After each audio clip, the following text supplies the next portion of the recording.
I was about to say, it's been a while. It's been a long while. It's good to see everybody this morning. A bit has changed since we were together last. We'll learn about some of that in just a little bit. But here today, we're about to learn about the governor's executive order 2024-22. I don't know if everybody was able to watch the broadcast of it, the announcement. Or if they had an opportunity to read it, but Joe's going to make us know more about it than we ever thought we could, right? We're also going to receive our overview of chapter 5 and 6 and review chapter 4 revisions. Surely not all of them. I was about to say, I sent some very late and very lengthy ones, and it would have been Herculean to get those in there. So, but I appreciate everybody that has submitted, and we'll go over those. And of course, the heavy work at hand is to develop the plan recommendation. So we've got a lot of work ahead of us. It's been a while, so I started going back over the notes from the other week, and it's like, should we talk about that? So I'm glad all y'all that weren't privy to the 70s don't have that memory problem. Everybody who was privy to the 70s, you're excused.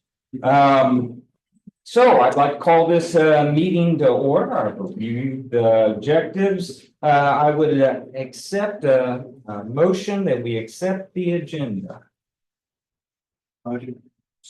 Second. All those in favor, just sit silently. No. I got two. I think it's fair enough. Ayes have it. And I hope everybody had an opportunity to read the minutes and the summary from September 18th meeting. If so, I would accept a motion that we approve said minutes and summary. Motion. A second? Second. All those in favor, please say aye. Aye. Any opposed? The ayes have it. Any housekeeping parking lot items that we need to go over? I don't believe so. The only thing is the December meeting, and I don't have that on your calendar yet, so it'll be on 12/18, but that will be added soon.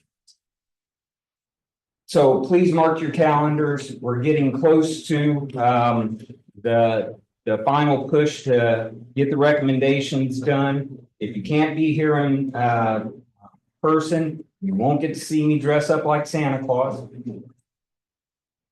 No, even if you're here in person, you won't get to see me dress up like Santa Claus. One parking lot item, I'm going to show the spot here, the one about conversation with Norfolk Power.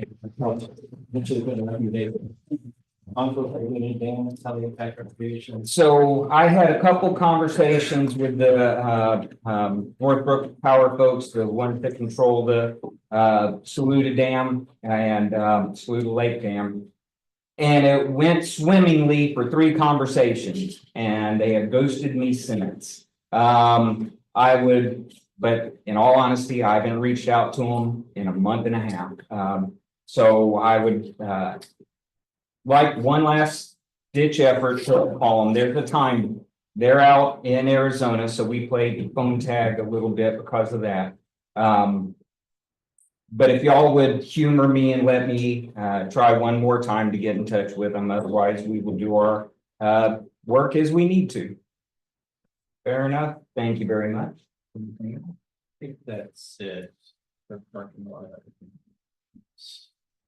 Working on these. Well, I think that's kind of a moot point. Yeah, the ball's already rolling. Yeah. Okay. Can we go quick, just like show of hands, like who they think would not be able to make a December 18th meeting? Because everybody's good. Perfect. Okay, cool. That's what they're asking. You were trying to weasel out of it. No, I'm here. I'm not going anywhere, but Okay. Then I turn it over to John. Yep. Thank you, sir. I just wanted to show a few photos from the canoe trip that I missed as well, but there was what, 6 or 7 or so folks, and thanks to Patrick Jackson for rounding up kayaks for you all. It looked like a great time. Swimmers? Any swimmers? Yes. I don't know. Was there any swimmers? Melanie Melanie did rolls. She did rolls with her kayak, which was cool. Not a swim. Not a swim, but you got wet. It was beautiful. What a wonderful section of river. And I think that's my favorite strip as far as swimming, whitewater and whitewater. it's gorgeous. Thanks to Patrick for his hospitality. He's offered again to take anybody else out. I think he really enjoys getting out on the river. So if anybody's interested in If there's just 6 or 8, I might could scramble up enough boats too, if they want to do a spring trip for those who couldn't make it. I think it's getting a little late in the season now. yeah, he was thinking more April or sometime after. Yeah. Okay, before we move on, any public or agency comment, whether you be online or in the room?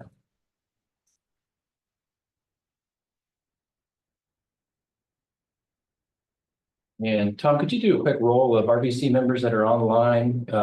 We're going to be doing a lot of hand raising and voting today. I want to make sure if you're attending online and you're an RBC member that you try to follow along during the recommendations part. And what would you prefer they do, Tom? Raise their hand or put in the chat? What's easier if we're trying to get a quick straw poll? I don't want to leave them out. Probably say in the chat, just because thumbs can go up and down kind of quick. I mean, that's something. Yeah, okay. So I'll remind you, online attendees, when we get to recommendations about calling a straw poll and putting in your approval or disapproval in the chat. So who do we have online? So unless anybody let me know, Jay Nicholson, Paul Lewis, Robert Hanley, Charlie Timmons, and Kaylee Sims. Okay, 5, and we've got 15 in the room, so it's 20, one more than. Okay. And nobody raise your hand for comment, correct? Okay. Correct. All right, let's move on. Okay, just about right after, I think, the September meeting, the governor issued an executive order, which most of you have heard about now. Most of you, I'm sure, heard about the Water SC working group. Joe Kuhn is here to answer any questions, and he did just point me to a new website that I'll pull up really quick that DES has established. The URL for it, just go to dessc.gov, and actually it's not. Just simply Water SC after that. Yeah, Water SC after Is the shortened dessc.gov version. Right. It'll get you there. It'll take you there. So on the Water SC page is a link to meetings. And I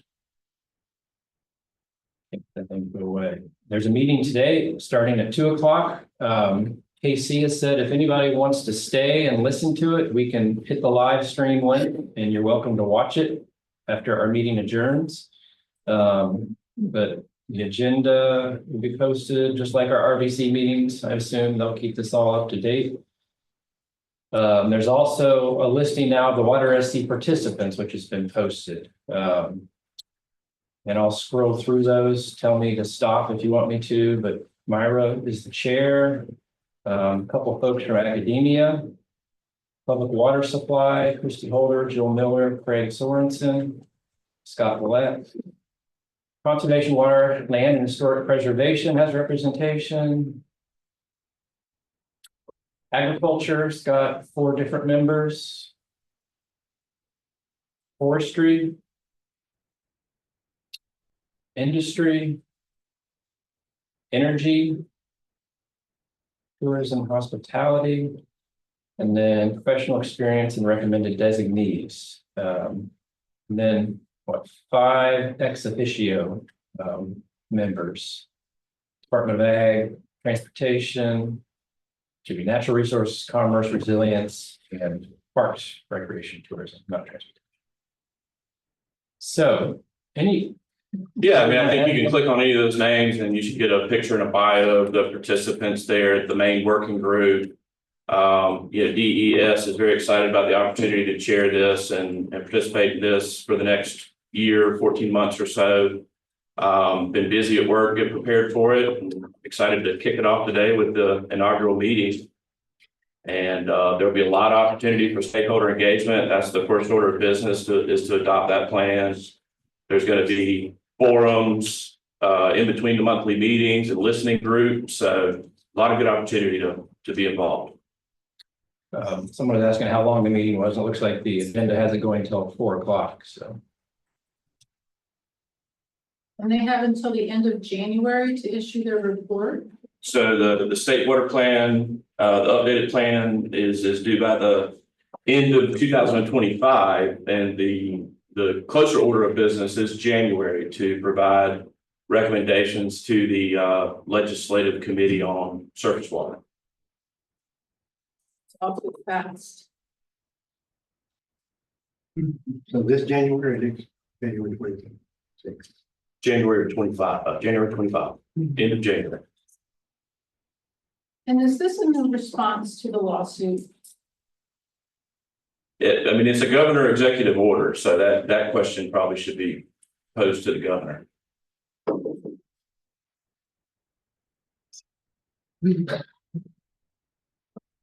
Very PC. Again, it's the stakeholder engagement plan, which will be adopted and published. I think that'll provide some more detail. There's a lot of opportunity to participate. Very much looking forward to engaging a large amount of stakeholders throughout the process. The RBCs will continue to develop their plans, and those recommendations will be incorporated into the state water plan, into anything that comes out of this working group. So it is an accelerated timeline. But that's what we're working with. Because of that accelerated timeline, one thing I've been telling the RBCs that I facilitate is that, time is of the essence. Your group's in pretty good shape because you're planning on wrapping up we'll probably finish our second public meeting, and I've got a schedule later on, April, May, maybe May. But we do want to work through our recommendations and get those finalized. I envision that the Water SC group's going to be looking at recommendations from all the different RBCs as they start to prepare the state water plan, and to have those available, even if we're still working to finalize our plan, will probably be useful. So we'll talk about our schedule at the end of the meeting, but time is of the essence. It's my message. Any other questions for Joe?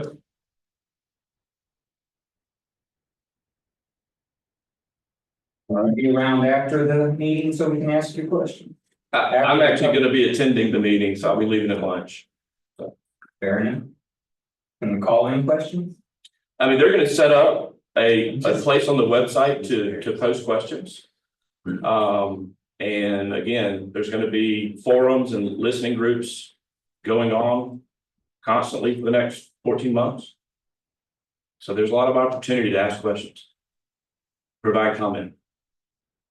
It did state in the press release that they are aware of and appreciate the Basin. Oh, yeah. Also process. Do you know more formally how they plan on coordinating with each individual basin? Well, I mean, the concept for the stakeholder engagement is you've got the working group, and those working groups are divided into sectors, and then they're going to have sector forums in between each monthly meeting. And those forums can incorporate any and all who are interested in those sectors. And so listening groups are also going to be scheduled, and there's been some discussion about piggybacking on RBC locations and things like that across the state. That's being developed still, but conceptually, that's what we're looking at. And all of that is going to happen after this January recommendations to the legislature on the water law, correct? It'll initiate today and be ongoing throughout. Just to make sure I understand your question. They're making recommendations to the new water law or the surface water group that was developed, not to what the laws need to be, correct? So there's a surface water study committee that was legislatively mandated. They've been invited to Water SC. Yep. And so Water SC will develop, they'll look at the status of surface water law currently, and they may develop recommendations for their consideration. Who are those people? Are those published somewhere. Mhm. Other than Climber, because we knew it was Climber that put it up. The state. I'm not sure about that, how they're published. I don't know if that committee's been formally, seated.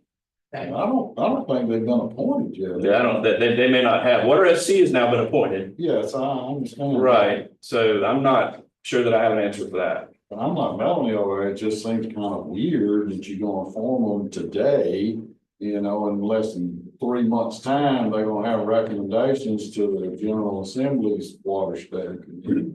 Although it's an ongoing process after that. Right, and I believe they are charged with having something together by March of next year. They are. Yeah. So timely to have something to consider there at the end of January. I know, but I mean, it kind of negates our process that we've been going through for a couple of years. I mean, I don't think so. I think there's opportunity to provide comment and input into that. You wouldn't think so, but I think so. Fair enough. Is it possible for you to try to get more clarity on who's on the legislative committee and follow up with RBC? Because I feel like that's been out longer than this whole water SC thing. So how is that not already? I'm not, I just don't understand how we don't know who's sitting on that group. Well, I mean, the legislature hasn't come back together. Legislation hasn't come back together yet, so I was not sure. So, but won't they not come back until January? I'll see what I can do to find out. I just like, if the answer is like, they have no idea, that's helpful too, like.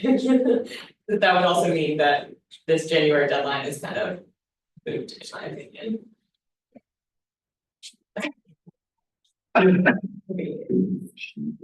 Okay, we're gonna. Next agenda item, chapters 5 and 6. I'm gonna send those to you within the next 3 or 4 days. They're 99% there, and as I was reviewing them, I decided I needed to move a few subsections from one to another and swap them out, and I'm still in the process of doing that. But chapter 5 is comparison to water resource availability and water demand. So that chapter starts out with just an overview of the methodology. It talks about surface water modeling and introduces key terms that are in the planning framework. And then we talk about performance measures. What performance measures did we look at when we were comparing hydrologic and biological response metrics? And then the meat of the chapter is going through the scenarios. So remember our scenarios, the current use scenario, moderate demand, high demand, permitted and registered, and showing tables and figures of simulation results. And then we've got a short discussion on the safe yield of reservoirs, and then a chapter summary to kind of wrap that all up. It's about a page and a half or two. So a lot of technical information in this chapter, but it primarily provides an overview of all the surface water modeling that was done to evaluate for shortages looking into the future of our planning horizon. Is there discussion in this chapter on safe yield and rivers as defined in the law? No, nope. All we did was we looked at shortages using our future projections. We're not evaluating safe yield at any location within the system. Don't do any of that.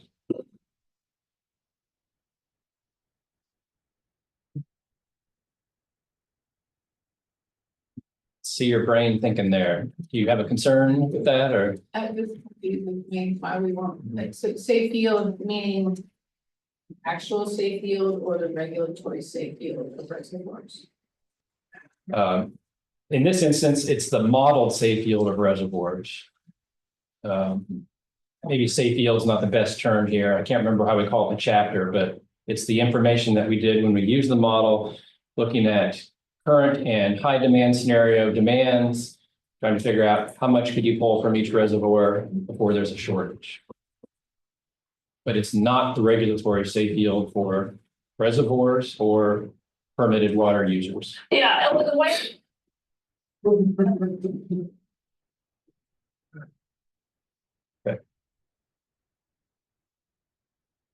Okay, chapter 6 talks about water management strategies. We spent several meetings reviewing water management strategies, selecting them, talking about demand and supply side strategies. And then we did a little bit on prioritization of those strategies. This chapter introduces all the different strategies that we considered. There's a table that talks about the feasibility of strategies.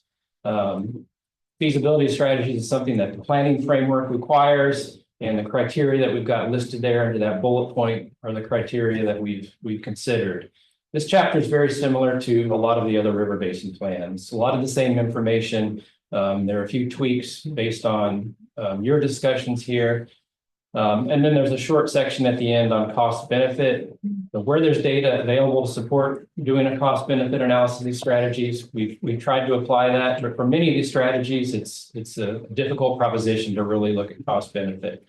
Where we're able to, we've done that. Chapter 7, which will follow after 5 and 6, then presents the strategies that you all as a council selected and identified as being appropriate for either eliminating shortages in the basin, which we really didn't identify any, or just improving overall water availability. And chapter 7, I'll probably send that out maybe 2 or 3 weeks, probably right before or at the next meeting, which I think it's just in 3 weeks from now. Right? We'll move this one back. Yep. So any questions about chapter 6?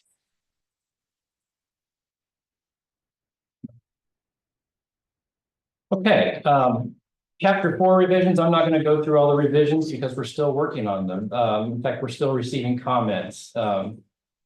Josie just sent some yesterday, I think, right? And there was only a few, so those will be pretty easy to address. Casey had a few over the weekend I provided that we're still addressing. There's just a small amount that we're getting more feedback from Alex Peloton to be able to address, so we haven't completed addressing all those comments. When we get his feedback and finish addressing those comments, I'm going to send out the revised chapter and the comment log. And the comment log's got everybody's in there, and it's a lot easier to follow. But I'm going to wait to do that until we've got everything addressed. Before we do that, let me just ask. Oh, go ahead. You have a question? Well, I was just going to ask, if you would send all of the chapters that we've done so far revised, that are the revised version along with the comment log, so I can have that all together. Yes. I was trying to go through and find. Yeah. So we can do it 2 ways. We can, once we're finished addressing each comment, all the comments in each chapter, we can send the log and that chapter. Okay. Or we should have a draft plan with all the chapters ready probably January or February. If you want to wait until then, we can send it then. But if you don't want to wait until then, we'll send out the individual chapters. Sounds like you want the individual chapter. Yes. Yeah. Okay. Okay. I think for 2 and 3, we've addressed all the comments. I have to do a final look at them, but we'll try to get those back out then with the comment log. Yeah. I'll mention too, this applies to chapter 4, but also other chapters. There are some comments to, not show this graph or table and some other things where we want to try to maintain consistency with some of the other river basin plans. So in some instances, we've taken your advice and we've addressed comments, even though it might make them a little inconsistent with other plans. But in other instances, we're trying to maintain consistency. So that's why you'll see that, we may have a comment that says, well, that was a good idea, but, we think it's important to maintain consistency so you can compare plans to each other. And this table helps do that. Just one example. I was going to ask, is anybody still reviewing chapter 4 or want more time to review chapter 4? Because we do want to wrap it up, and I don't want to send it out if there's still incoming comments for this round, at least. No. Okay, good. All right. Any other questions about chapter 4? All right. Let's get into the meat of the meeting, which is discussion and development of plan recommendations. Before we get into that, I want to do a look ahead as what we're going to start working on next month, which is the implementation plan. Implementation plan is chapter 10, and this basically pulls in any, it's a plan to address any water shortages or other identified issues. Again, we didn't really have water shortages. We do have some other identified issues like the stretch that Kevin Miller's been talking about and Melanie's been talking about. That's the 4C impairment. A lot of the implementation plan, though, is focused on how do we how do we take actions and strategies to move forward our recommendations? So it covers those two things, issues, water shortages, and then most of it's on advancing our recommendations. To do that, we develop overarching objectives. And I'll show you an example from the broad. And then within those objectives, we've got strategies. And within those strategies, we've got multiple actions to address those strategies. The implementation plan is supposed to focus on the first 5 years. We also have a short section in chapter 10 about long-term strategies, actions, whatever you might think, but most of it focuses on the first 5 years. We also include information where possible about the budget. What does it cost? What funding is needed to implement these actions? So again, we've got overarching objectives. We'll probably end up with 4, 5, or 6 objectives based on your recommendations. We'll have strategies, and then within each one of those strategies, we'll have actions to help achieve and implement those strategies. And those actions will have a budget and schedule. Here are the broad RBC identified objectives. There was 5 of them. Improve water use efficiency, conserve water resources. They had one about optimize and augment sources of supply because they had some supply issues. They needed more water. They had one on drought management, one on communication, and then Objective 5 covered a lot of their recommendations about improving the technical understanding of water resource management issues. And I'm going to give an example of some of the strategies and an action, or a strategy and some of the actions for Objective 5. The broad made it, this is just an example, the broad made a recommendation about identifying the financial impacts of increased sedimentation on reservoirs and water resources, and communicate the results to local governments to demonstrate their value of riparian buffers, sedimentation, erosion control measures, and other policies and controls that reduce sediment generation and transport. So how that got worked into the implementation plan, that fell under Objective 5, and there was a strategy C that was identified to research the financial impacts of increased sedimentation on reservoirs, water resources, and then communicate those to the local governments. So they had 3 different actions to do that. The first one was to estimate sedimentation using, and consider future land use through 2070, and figure out what the loss of storage is. So Spartanburg Water took it upon themselves to start to do that for their 3 reservoirs. Over the last year, they've looked at sedimentation rates using historical and current bathymetric maps. They extended that through 2070. We've helped them with that. We've actually run the model, assuming loss of storage through 2070. And then they looked at the financial impacts related to that loss of storage. Do they need to identify their supplies? Do they need to dredge? What are the property value impacts? What are impacts to the local economy because of those reservoirs losing storage or becoming more turbid? What are the impacts to their water treatment process because of continued sedimentation coming into those reservoirs? So that part's been done as well. What hasn't been done is the third part, which is kind of doing a roadshow to talk to local governments and make them understand the impact of sedimentation. And work with them to potentially or implement BMPs and do other things. So that's an example of how a recommendation worked its way into the implementation plan. We have developed strategies for that, actions for that, and then in this case, how one member of the broad RBC is actually putting those into motion. Make sense? Any questions? Are you gonna, wherever we land today with all of our recommendations, try to bucket them into objectives, or are we at the start of the next meeting going to be doing that DIY in-house? No, we're going to try to save time and do that for you. Okay. So we're going to organize them according to 4, 5, 6 objectives, however they fall out. And in fact, what we've done in the past is kind of then try to recommend strategies and even some actions, but we really need your feedback on those strategies and actions. Is what you think is doable and what, certain members of the RBC are willing to do. A lot of this will fall on organizations that are represented in the RBC. Some of it will fall on DES or other outside agencies that we don't really have control over. We can just make a recommendation for. One of the most important things, though, of this plan is to have this in the plan so that it might spur funding. And the hope is that some funding agency will say, okay, a bunch of stakeholders got together representing a diversity of water interests, and they thought this was important enough. That's meaningful to us. We want to help fund this.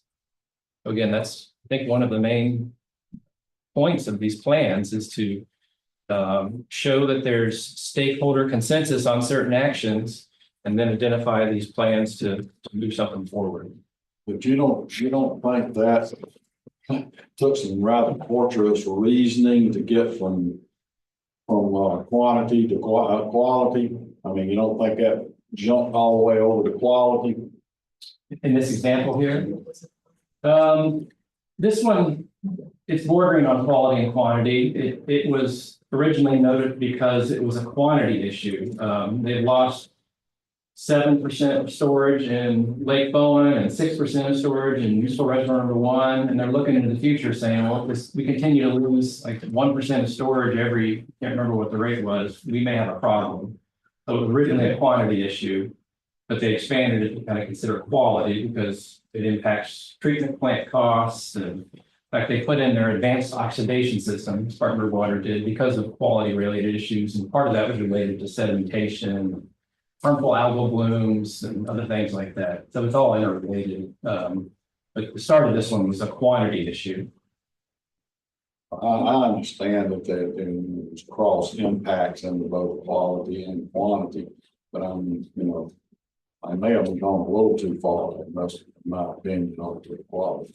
Can I add just a little editorial? Because I used to work for Spartanburg. They were probably going to go down this path on is their business anyway. So I think they married the two, and of course, quality is a paramount interest to them. So I think because the players are who the players are, that's why it came in heavy, because that drives a lot of their financial plans, taking care and being able to treat the water. So I don't know if that is as representative of the RBC as it is representative of the folks that took it upon themselves to do this. Not to diminish any of that, but I think it helped with the narrative. I agree. Yeah. Well, We already have some useful data for Saluda yeah, Lake, you do. of course. Yep. They dredged in 2011, 2012. We know the cost of that dredging. We know the volume of sediment removed. They did another bathymetric survey in, help me out, Tate, that was in 18? 17 or 18, I cannot remember. It was 18, and at that time, it determined that, and they did the area that they had formerly dredged, and it was 90%, back. So all of that cost and all that can be brought to forward data costs, and so we have some data that you could, that is the first, Well, again, we haven't adopted this. Yeah. This is just an example, but if it's something, we do have a good case study in our basin. I think that is available. And the biggest thing is the money would have been worse if we had not already had the property to move the sediment to. Yeah, we don't have that anymore. It's full. Yeah. And just one thing, I work with Department of Water, for a good number of years, and, in Lake Blaylock and Lake Bowen, I mean, they've really been under the gun here. I mean, they were really kind of caught between a rock and a hard place, water quality as well as, issues over there with a lot of homes and developments around the lake and a lot of things going into the lake. Now, it affects the quality of water, but with the sediment particularly was also problematic up in the headwaters, particularly. And so they were, we rode around the boat and looked at all of it for multiple times.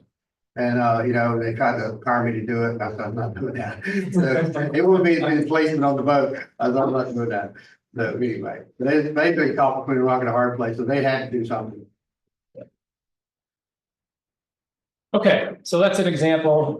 We're going to be working on our implementation plan next month. All right, before we dive back into our recommendations, I'm going to present kind of a tweak to our approach here. And the tweak I'm suggesting is to will be time limited. We've got a lot of recommendations to look through, and to work through. And we can't spend another 2 or 3 months developing recommendations. We want to stick to our schedule and we want to get these developed so that they can be considered along with other RBC recommendations when the state water plan gets written. So I'm gonna review some of our green bucket ones really quick, just to remind everybody what we've already approved on. We have a few yellow bucket ones that maybe with a little bit of wording revisions, we can accept, move on. A lot of them we haven't even talked about yet. I don't really want to put those in a yellow bucket and talk about them again next month. I want to try to focus quickly on figuring out whether we have consensus, or if we don't have consensus, we're going to move on. Everybody comfortable with that? We just can't continue to put stuff into yellow buckets and kick the can.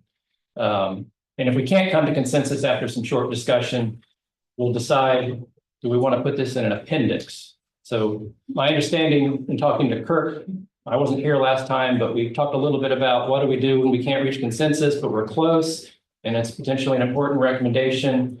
My understanding is that y'all decided that you kind of wanted to take a hybrid approach between the Broad and the Edisto. The Broad said, we don't reach consensus, we're just throwing it out. The Edisto said, well, we're not going to reach consensus on some important policy, regulatory related issues, but we want to present the pros and the cons and why some people were for it and why some people weren't for it in the plan.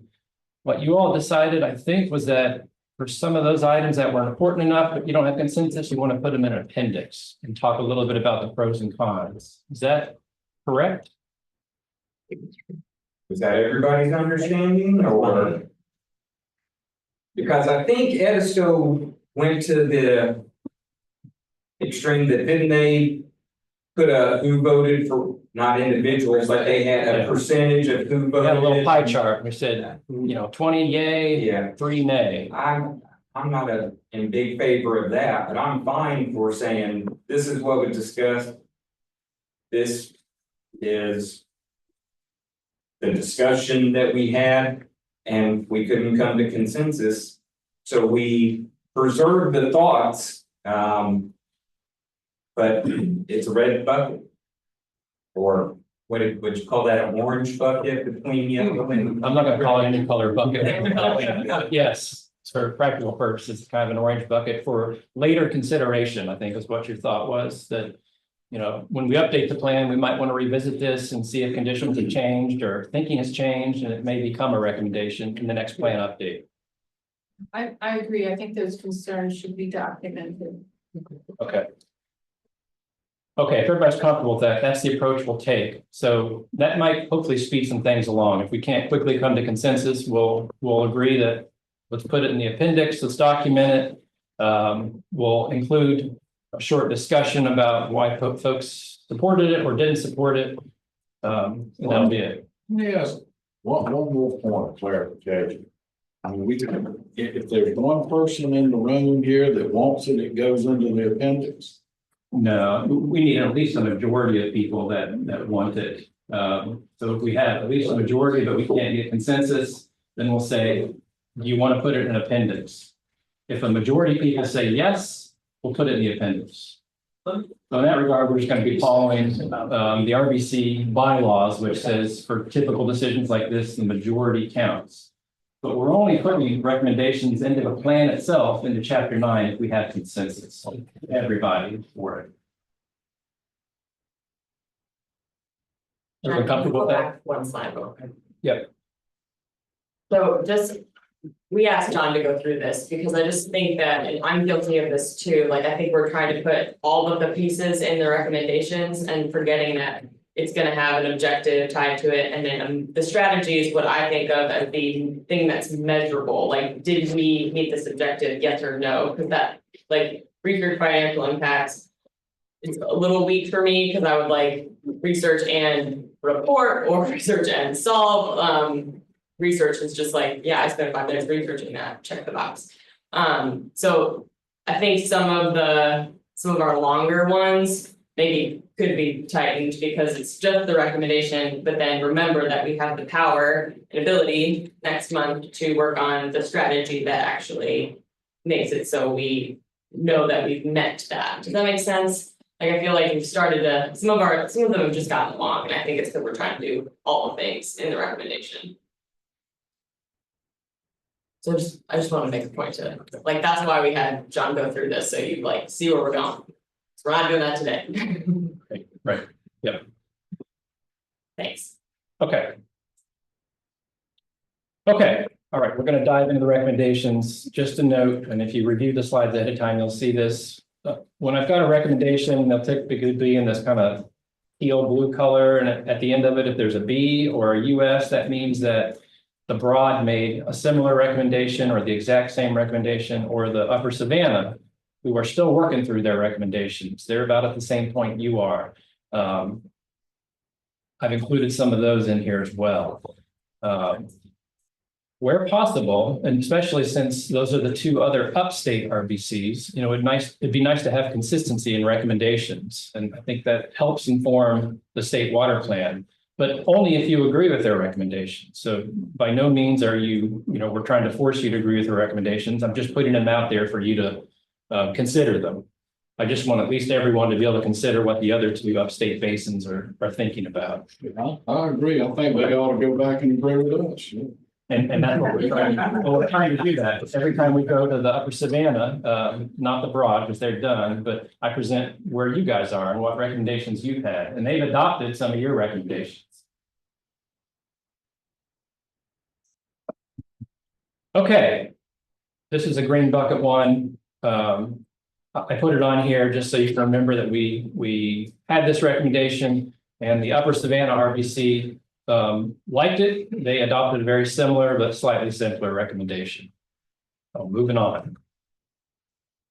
This one, we had it pretty much in the green bucket, but there was a little question I think Casey had that I've highlighted here about that first part, process that each local jurisdiction across the state consult the resilience plan developed by. I think Casey, you were saying, should this be a state level recommendation or only specific to the Saluda? Or maybe that was Catherine. I can't remember which one. No, I vote stay. Yeah, the state. Yeah.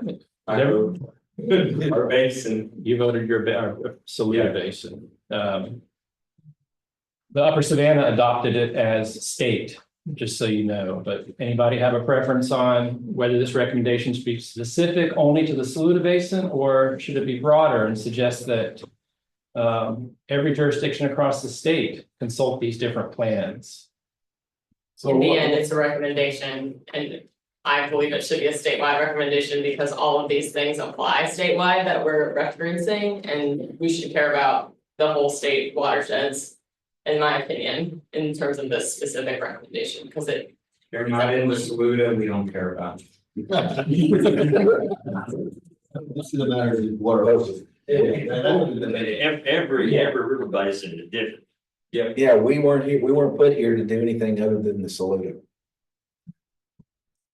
I'm not going to fall on the sword for this. But we also When have, I read it, it was like, should this be the basin, you know? should it be something all basins should do in common? You know, or to me, we do have a case, I understand what you're saying, but I think we also have a case. There's some things where we think there ought to be commonality between the basin councils, and there's some things that maybe are justified and different.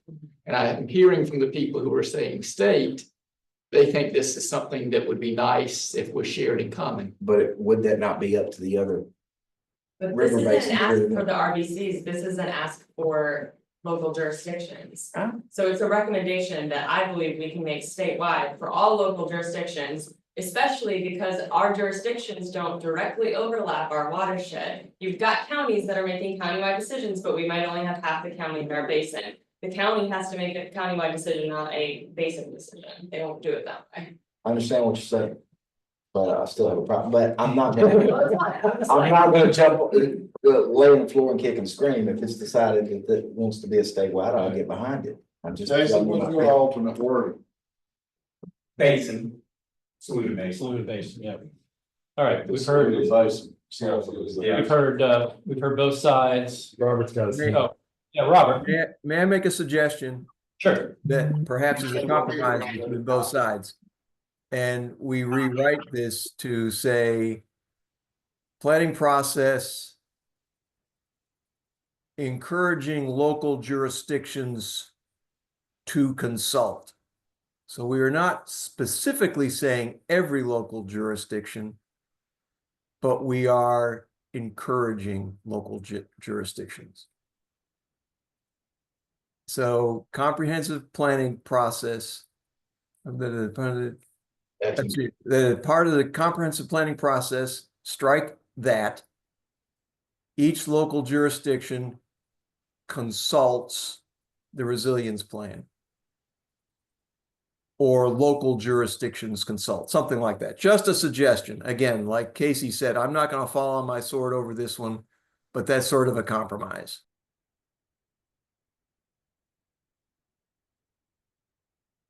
That's what you're saying, basically. Just get rid of the specificity, whether it's the state or the basin, and leave it up to the reader to interpret, perhaps. Correct. Yeah. I love it, but whatever. I love it. I don't think this is important enough that we spend a lot of time on it. There's a lot of other recommendations that are important. Local jurisdiction, I mean, are you talking about local government? Local governments, Why yeah. don't we just say local government? Rather than local jurisdiction. But I don't know what you're talking about.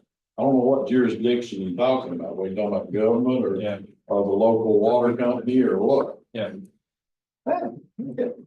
Okay, show of hands, who's in favor of what we got on the screen right now? Okay, that's the majority, so I think we'll go with that.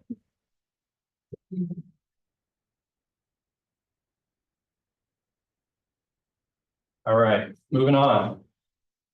Okay. This one's one that was made by the Broad RBC. I think Catherine, you had suggested we include this in here just for discussion, make sure.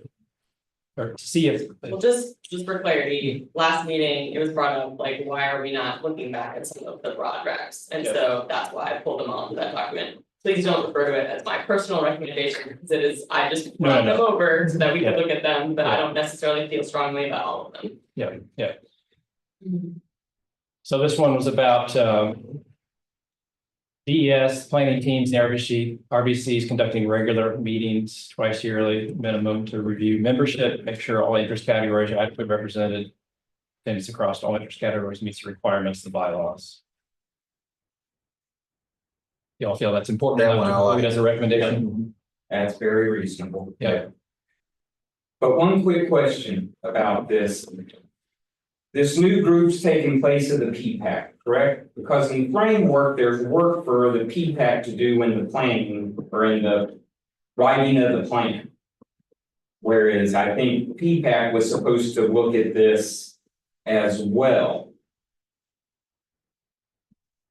Yes, more or less, Water SC is now the working group overseeing water planning.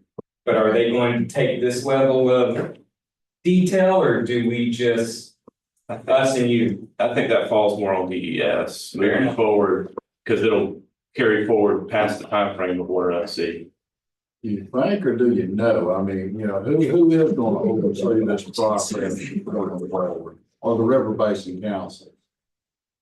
Well, I think DES is the overarching department now overseeing it. So Right. Water SC is only slated to be active through December of 25, so.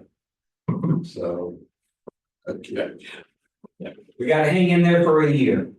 Then all our answers will be given and we'll be told we were good boys and girls. Yeah, I just wondered who we'd answer to or who we would report to and who would put the ultimate statewide plan together.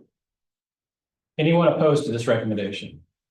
I have something that I might want to change or propose changing is that instead of saying twice yearly minimum, just say every 6 months from the start date of that particular RBC. That way there's a date associated with it that can be marked on a calendar to hold whoever's managing that a little bit more accountable to regular intervals. Because I think twice yearly, I mean, I think it's implied that that should be every 6 months, but it gives a little bit more leeway. Love that. Okay, people are gonna start making sense in here. And that's a little more specificity than, like, the broad didn't even have at what regular interval, and I was like, we gotta have something if we're gonna use this. Yeah, regular interval can be anything. Yeah, Yeah. right. Good suggestion. Okay. Anyone opposed to it as written? Anyone online opposed to it as written? Well, I think every 6 months may be too often, but that's just my thoughts. I would think annually should be sufficient.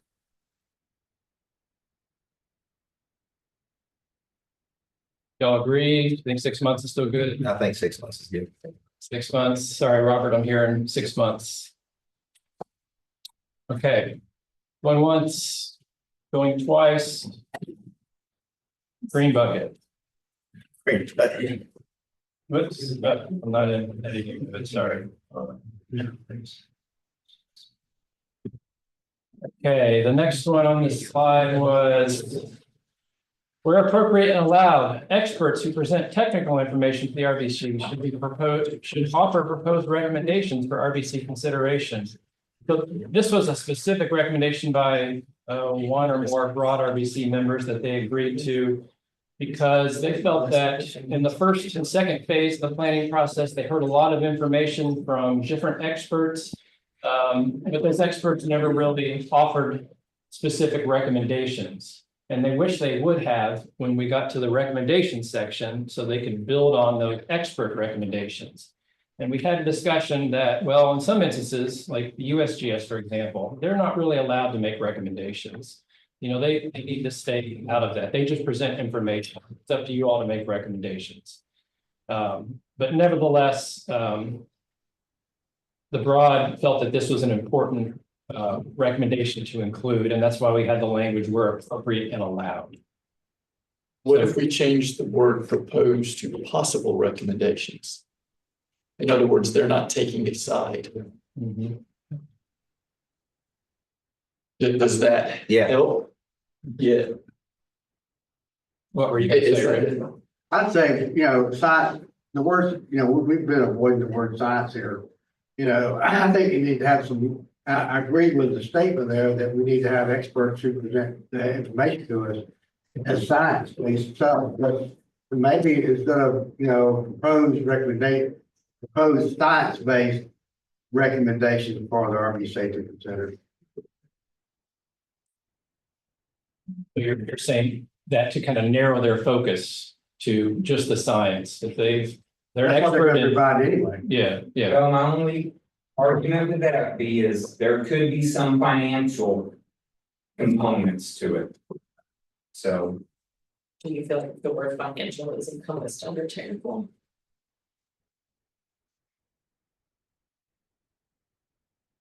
Yeah, I think that's fine, but I'm not sure we need to say science because that may throw a financial person. We could do like data-based recommendations or something, because that could be financial or science, but it's still based in fact. Who are these experts? Like, for example, Bauer, right, wrote up, But I like, mean, I know there's gonna be some obvious examples of these really are experts, but who determines if they're an expert? Yeah, that is up for opinion, I guess. Well, I mean, I just wonder why you even want to bother to have this in there? I mean, if somebody wants to give an opinion, they're gonna give an opinion. You don't need to require them to give an opinion. Yeah. I think David's hit on something as well. I don't see anything in our charter or organizing principles or the way this RBC is operated that prohibits an expert from offering recommendations. So I just don't see the point of having this. Yeah, the broad liked the idea because none of the experts were giving potential recommendations, and they felt like, well, I wish I would have known what their recommendations were. Like USGS giving a recommendation for adding some strain gauges, even though they might do that, but that's just one example, perhaps. But I think this RBC at least would have, someone in this group would have said, well, what would you do, or do you have a recommendation? We would have asked, I believe, if we were looking for recommendations, we would have asked. We did, and Toby said, I'm not answering that. yeah. Understood. So again, I just don't see the point of having this second one as a recommendation from our RBC. But only the broad RBC has included this one so far. None of the other ones, even though some of them has considered it, have it included. So So quick show of hands, who would like to include it?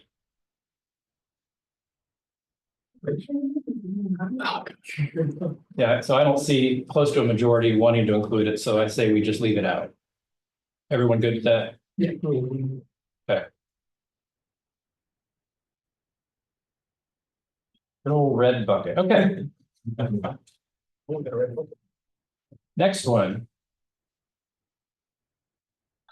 All right, well, that was all the remaining planning process ones.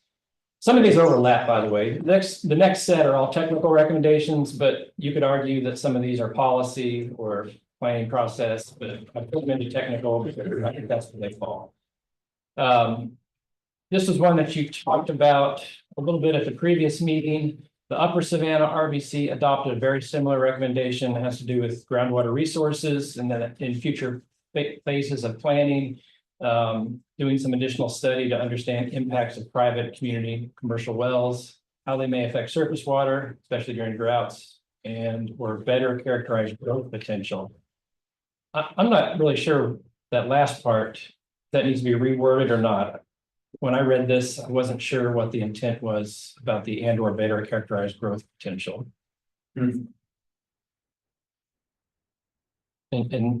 it might not have just gotten transcribed correctly from the last meeting or a previous meeting, but Maybe the word characterized should be influence. So character. I don't know. how they influence growth potential.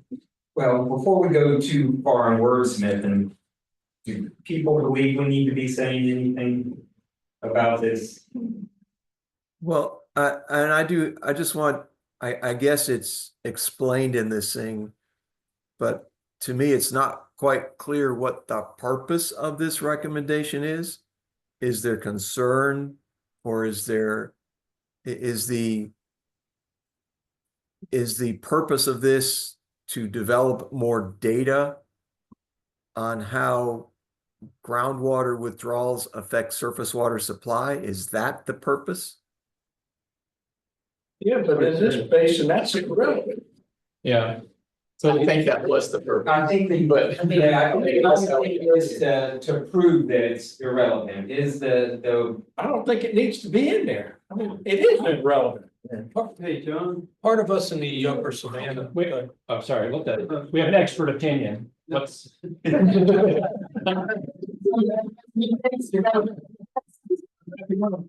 thought maybe had to do with if you put more rural residents, I guess, on surface water, public water supply. And they moved off of wells, what kind of stress that would put on the water supply, was that? That's the way we did it in Upper Savannah, the way we worded it. Or looked at it. Was it? I don't remember. Yeah. But I'll take your word for it. Okay. I think that we were talking about too, like, I don't know, Patrick actually isn't here, but he was sitting here last time, and I think like Star Island, for example, was looking at. Like, what does it mean to do some wells for redundancy in surface water? Yeah. So I think it's spurred a little bit around like, okay, yeah, we didn't even look at groundwater, we're like, we're fine, we got enough surface water here, but what happens if the turntables, if you will? And we figure out like that, we're gonna start trying to get groundwater, what does that look like, and how does that change, since we know surface water and groundwater have interactions? I think that's kind of the stem of it. Does anybody have any data or information about what percentage of human water use is coming from wells in the Saluda Basin? Not from private wells. That'll be hard to get. And I think I mean, but is there an estimate? It wouldn't be difficult to come up with an estimate, but nobody's done that to anyone's knowledge. So what's the definition of private? Just a domestic well, an individual homeowner. Backyard. Yeah. Does that include ag wells? Yes, I think it would. Ag wells have to be permitted Do they? Yeah. Oh, do they? Registered. or registered. Yeah. Reg, I don't think they're permitted. I was like, well. And they don't have to record the flow. That's what I was gonna say. Yeah. You don't have a quantity, You don't have. to it's not metered, so how would you measure that? They're still required to report estimates of withdrawals. Mhm. And the ESF companies that they use their estimates of withdrawal. To follow up on that question, there are my guess is there could be dozens of what are called non-transient, non-community water systems in the basin, things like camps and maybe state parks and stuff like that, that are public water systems, but they're not quite the same as what Casey does. Do we have any idea how many of those are in the system, and if in the basin, and what their effects might be on surface water? Maybe that's part of this question. We don't, but again, that could be probably pretty easily identified. You could just pull up the watershed atlas and show the community wells and the non-community wells, maybe even two, just to get an idea of how many there are. You could roughly assign a withdrawal rate to them, and probably pretty quickly come up with an estimate that I would expect would show that it's very small and basin wide, wouldn't have much impact, if any, on surface water resources. None. Yeah, and that's my semi-expert opinion, having done studies like this in North Carolina, to answer those same questions. Does just the rural groundwater withdrawals for domestic wells and non-community and small community systems really don't add up a lot unless it's a unique situation. Like Wake County, North Carolina, where I live, there's like 250 community wells that fill in the holes around the 13 municipalities and the 13 water systems. And those do have a somewhat big impact on base flow to streams during drought and things like that. But in the case of the Saluda, I don't think that the population density in those rural areas isn't significant enough that there's probably going to be the same impact. Alex Tellett said he's developed graphs comparing 3 methods of estimating rural domestic use. The numbers are very rough. He shared it with the Savannah Basin. And he'll make something for the Saluda, he said. Oh, that'd be great. Thank you, Alex. Thanks, Alex. Okay. Yeah, can he recommend whether or not it garners further study? We'll need a recommendation with that, Alex. All right. Well, so this is one maybe I'll be willing to put into a yellow bucket. And if we can hear from Alex before the next meeting, then we can decide, do we want to keep this or not? Is that good? Yeah. Okay. And I'd like to hear Patrick's input as well. All right. Y'all want to take a quick 5-10 minute break at 11:05, and then we'll reconvene and go for another 45 minutes for lunch. So 11:15, we'll start back up. Online folks, 11:15, we'll reconvene and go to about noon. Okay. The next technical recommendation to consider are a couple from the Broad and the Upper Savannah that have to do more with modeling. The first one is a recommendation to kind of expand the envelope to look at climate projections and incorporate those into modeling analysis, or look at historical climate information such as dendroclimatology or tree ring data to inform drought risk or drought scenarios. So it's kind of building on the high demand, moderate demand, permanent and registered scenarios that we looked at and say, okay, taking into account potential climate change or historical droughts that might have been much more severe, how does that look compared to our 50-year demand projections? The Broad felt that was an important recommendation to do as part of a future planning phase, and they included it. So is that be done in our current models, or would you see something more to do more like rainfall runoff modeling to do something like that? Or it could be both. We have used the SWAM model coupled with climate projections and climate information. And if Kirk's on, he might be able to better speak to that. Yes, yeah, Kirk, you want to talk a little bit about how we've looked at different taking into account climate projections and use those to modify inputs into SWAM to evaluate potential climate change? Yeah, sure, John. We've looked at a couple different things, and there are a lot of different things we could do. In the past, we've looked at different potential climate projections for temperature only, and evaluated impacts of warming trends on increased evaporation from reservoirs. That was one of the things I think we did in the Broad Basin. It's also pretty straightforward to look at correlations between precipitation, temperature, and stream flow, and modify the stream flow input that we use in SWAM to represent response to changes in temperature and precipitation. There's a couple things we could do. There are a lot of other ways to generate alternative stream flow data. But to date, one of the things that really has been useful, I think, is looking at the potential changes in reservoir evaporation based on changing temperatures. And the broad, we actually did that as part of the broad planning. Because they felt it was important enough, given the 12 or 13 water supply reservoirs they have in the basin. So we said, let's do it now rather than a future phase, because it was a pretty easy analysis. Has anyone mentioned independent of climate change, the impact growth could have on stormwater interactions? So there has been discussion around the timing, frequency of runoff because of land use changes. And how do we assess that? I think there's a later recommendation that talks a little bit about that. If that was to be done with modeling, that would be more rainfall runoff modeling, because in the SWAM model, we're just, we're not accounting for changes in land use type and how that might affect the flow regime and runoff to the stream or lack of recharge. And that type of thing. So on a technical note, John, I hear about tree ring data after years. Has anybody really gotten into anything where they're doing what is said or being asked of us to do here? This was 3 or 4 years ago. I heard a presentation through an AWWA seminar or something where up in Virginia, they took tree ring data and they were able to incorporate it into modeling. That's about all I remember of it, but I think that's one example. Kirk, I don't know if you know of any, or Scott, if you know of any. Yeah.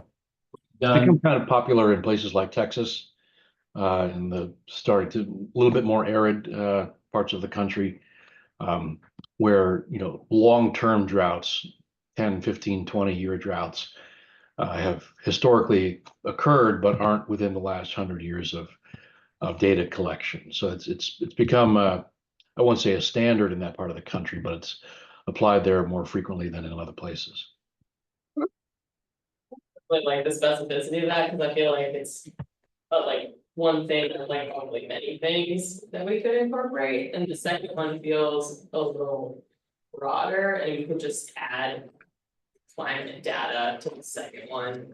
And maybe skip the first one as a potential. Feel the exact same way. I think you can take that top Let's didn't want to start the argument. of the first one and add it to the second one, and I think you got it.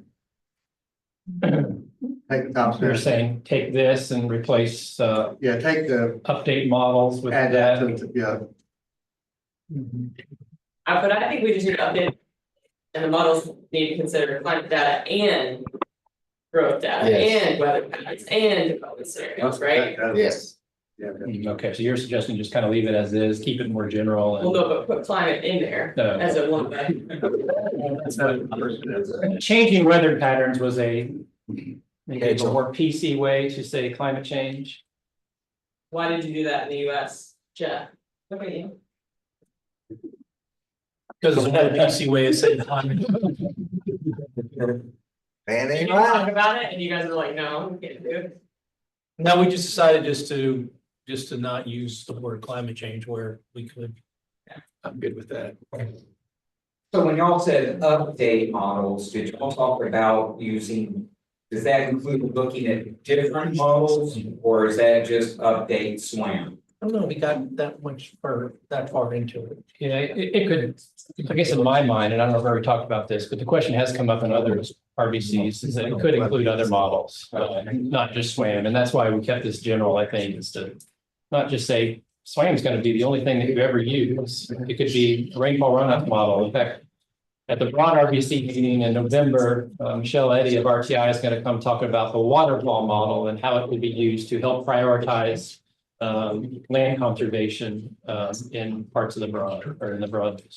Robert. Yeah, Robert, go ahead. Do we want to be specific enough to suggest a time frame I think annual modeling update would be too much. I would think 5-year intervals might be appropriate. You can, if you want to, in the recommendation, or we can definitely, and we'll encourage you to get specific in the implementation plan. So we would put the time frame to it there, regardless of whether it was in the recommendation. Fair enough. Okay. Okay, what I'm hearing is that y'all like the second Upper Savannah version of this and don't really care much for the top one. That's Yes. generally what I'm hearing? Yes. Okay, so let's give that a red bucket. And any other debate on the second one? Everybody like the second one? Any opposed, including online folks, to the second recommendation? Agree with both. Agree with both, all right. Moving on. Stream gauges, supporting stream gauges. We've had recommendations in the broad. This one we kind of tweaked a little bit for consideration by the RVC. It's popping up. Identify funding mechanisms to support continued USGS efforts to maintain and expand stream flow gauges. Priority consideration of the following water bodies is recommended. That would be up to you. Let me mention one thing that I learned from talking to Whitney Smith with the USGS. She's the one that kind of maintains the database of stream gauges and works on funding throughout the state. I asked her if the Saluda Basin has lost any stream gauges or is at risk of losing funding for any stream gauges. And she told me this morning that this was a DHAC or DHAC, now DES stream gauge that they requested a while back. No, I can't, here it is. It was on Morse Creek near Batesburg. We installed it for DHAC a few years ago, knowing that funding for the gauge would be short term. So I think funding is running out for Morse Creek near Batesburg gauge. It's only been there a few years. I'm not familiar with that one. It's down on the south part of the basin down there at Batesburg, Leesville. So is this where we would recommend adding a stream gauge? Well, I think this particular recommendation was, well, yeah, it was maintain and expand. So it was make sure there's continued funding support for existing stream gauges, because many of them are co-sponsored through like Dominion or Duke Energy or water utilities, Greenville. We have like 20 of them. 20 of them, or DNR or DHEC, DES, sorry. The agencies. Maybe like Greenville. Should But the is this more recommendation be to maintain and expand? And then a strategy later would be to identify funding mechanisms? Agree. Makes sense. I agree with that. I think we want to. You start paying your hat. No, I know. Yeah. Oh, yeah. If you don't, but if you don't have those other agencies needing that data for some other reason, Yeah. we're trying to find a way to fund them outside of that, to let it go. Yeah, I think that, Yeah. but again, I'm with Thompson, this is more a strategy than, I think our recommendation. But, so at Warren Resource Conference, we were talking about this, I guess part of the, what was it, SC Rivers program about coming up with some inexpensive flow monitors that they could put a bunch of them out. They're not to the rigor that USGS is, but they still give good information. So do we want to support more river monitoring, but then use this or other sources as a strategy to get that? Because I don't know if all rivers need the rigor of USGS. That's just me personally. I agree with that, what you want is monitoring. I'm not so sold on it has to be like USGS, but any reliable monitoring system that, like you say, could be a lot cheaper and more accessible and easily implemented is what I would be looking at. So I mean, I think our recommendation should be very broad, we just want more. Does anybody know how much this Saluda came up? The mark we already had. So, yeah, it was 29 feet or 22 feet at one point in time. But that was coming down the main stream. I figured out what was coming into because we have Saluda, we have Raven for the Raven arm, and we have Reed. So we had a pretty good idea, and I think it was, what was the number that I came up with? Forget this number because I'm making it up, but it's something like this. 23,000 Olympic-sized pools every hour. So that was down your way. That was down the main neck of the Saluda, below Lake Saluda. I can't, near where Schultz. And keep in mind, both our reservoirs were 5 foot down going into this. So we absorbed a lot of it. Yeah, and Lake Greenwood, they did a great job of dropping the lake beforehand. Cause I mean, I think Big Falls, we calculated at a billion gallon, at the highest peak flow was 1 billion gallons a day. Well, that makes sense because I'm in between 38 and lower. Yeah. Hills and down and think about that was I have. Yeah, that's right. Yeah, we shot 14 foot. That's his fence post gauge. Yeah. The transit, got the river where it's at now, and he's got my benchmark on the fence, but. It was halfway up the Unity Park sign. So what I heard from Thompson and KC was more its recommendation to say support, maintain, and expand stream flow gauges, whether they be USGS or potentially lower cost. There wouldn't be real time. They might not collect every 15 minutes or whatever, but you think just more information is useful. There was a lot of conversation about that I heard. Even for brief periods of time. More units out during this big storm would have given us more information than one sitting there for a year. Okay.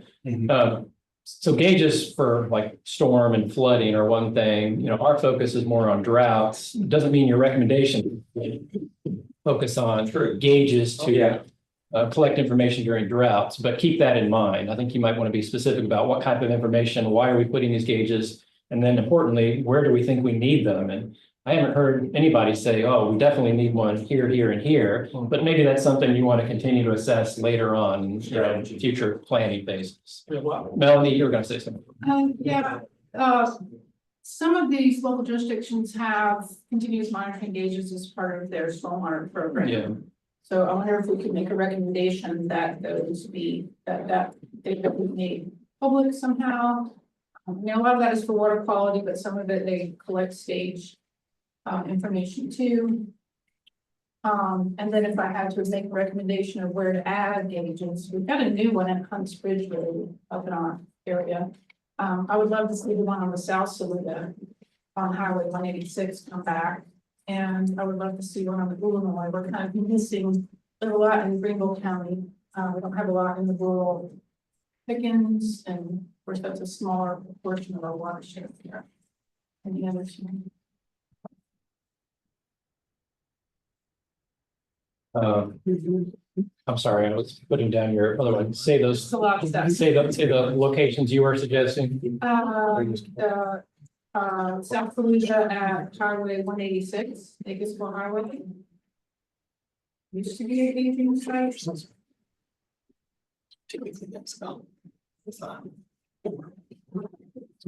What else? Illinois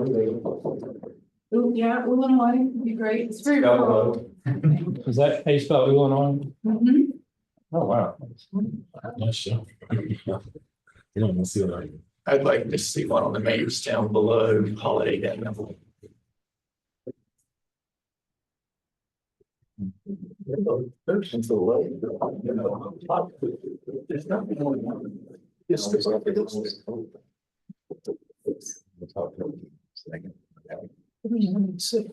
Okay, those are examples from just two RVs. Sorry, there's a question from Melanie from Carly. Melanie, do you think the gauge on the middle Saluda and River Falls is enough? Or do you think one at Highway 288 would be beneficial? I bet you can guess I'd enjoy a gauge at 288. Yeah, the one in the middle of the Tilly one, that is a, county stormwater gauge, but he has one in the middle. The gauge would be. I think 288 would be better. So. Let's see, 288. Yeah, 288, Highway 288. I had commented in one of our earlier meetings that there's not much information on tributaries in the lower part of the basin. I think the Little River in particular is one that may merit a gauge. But I would want to double check that. I think there are. I can look for your email.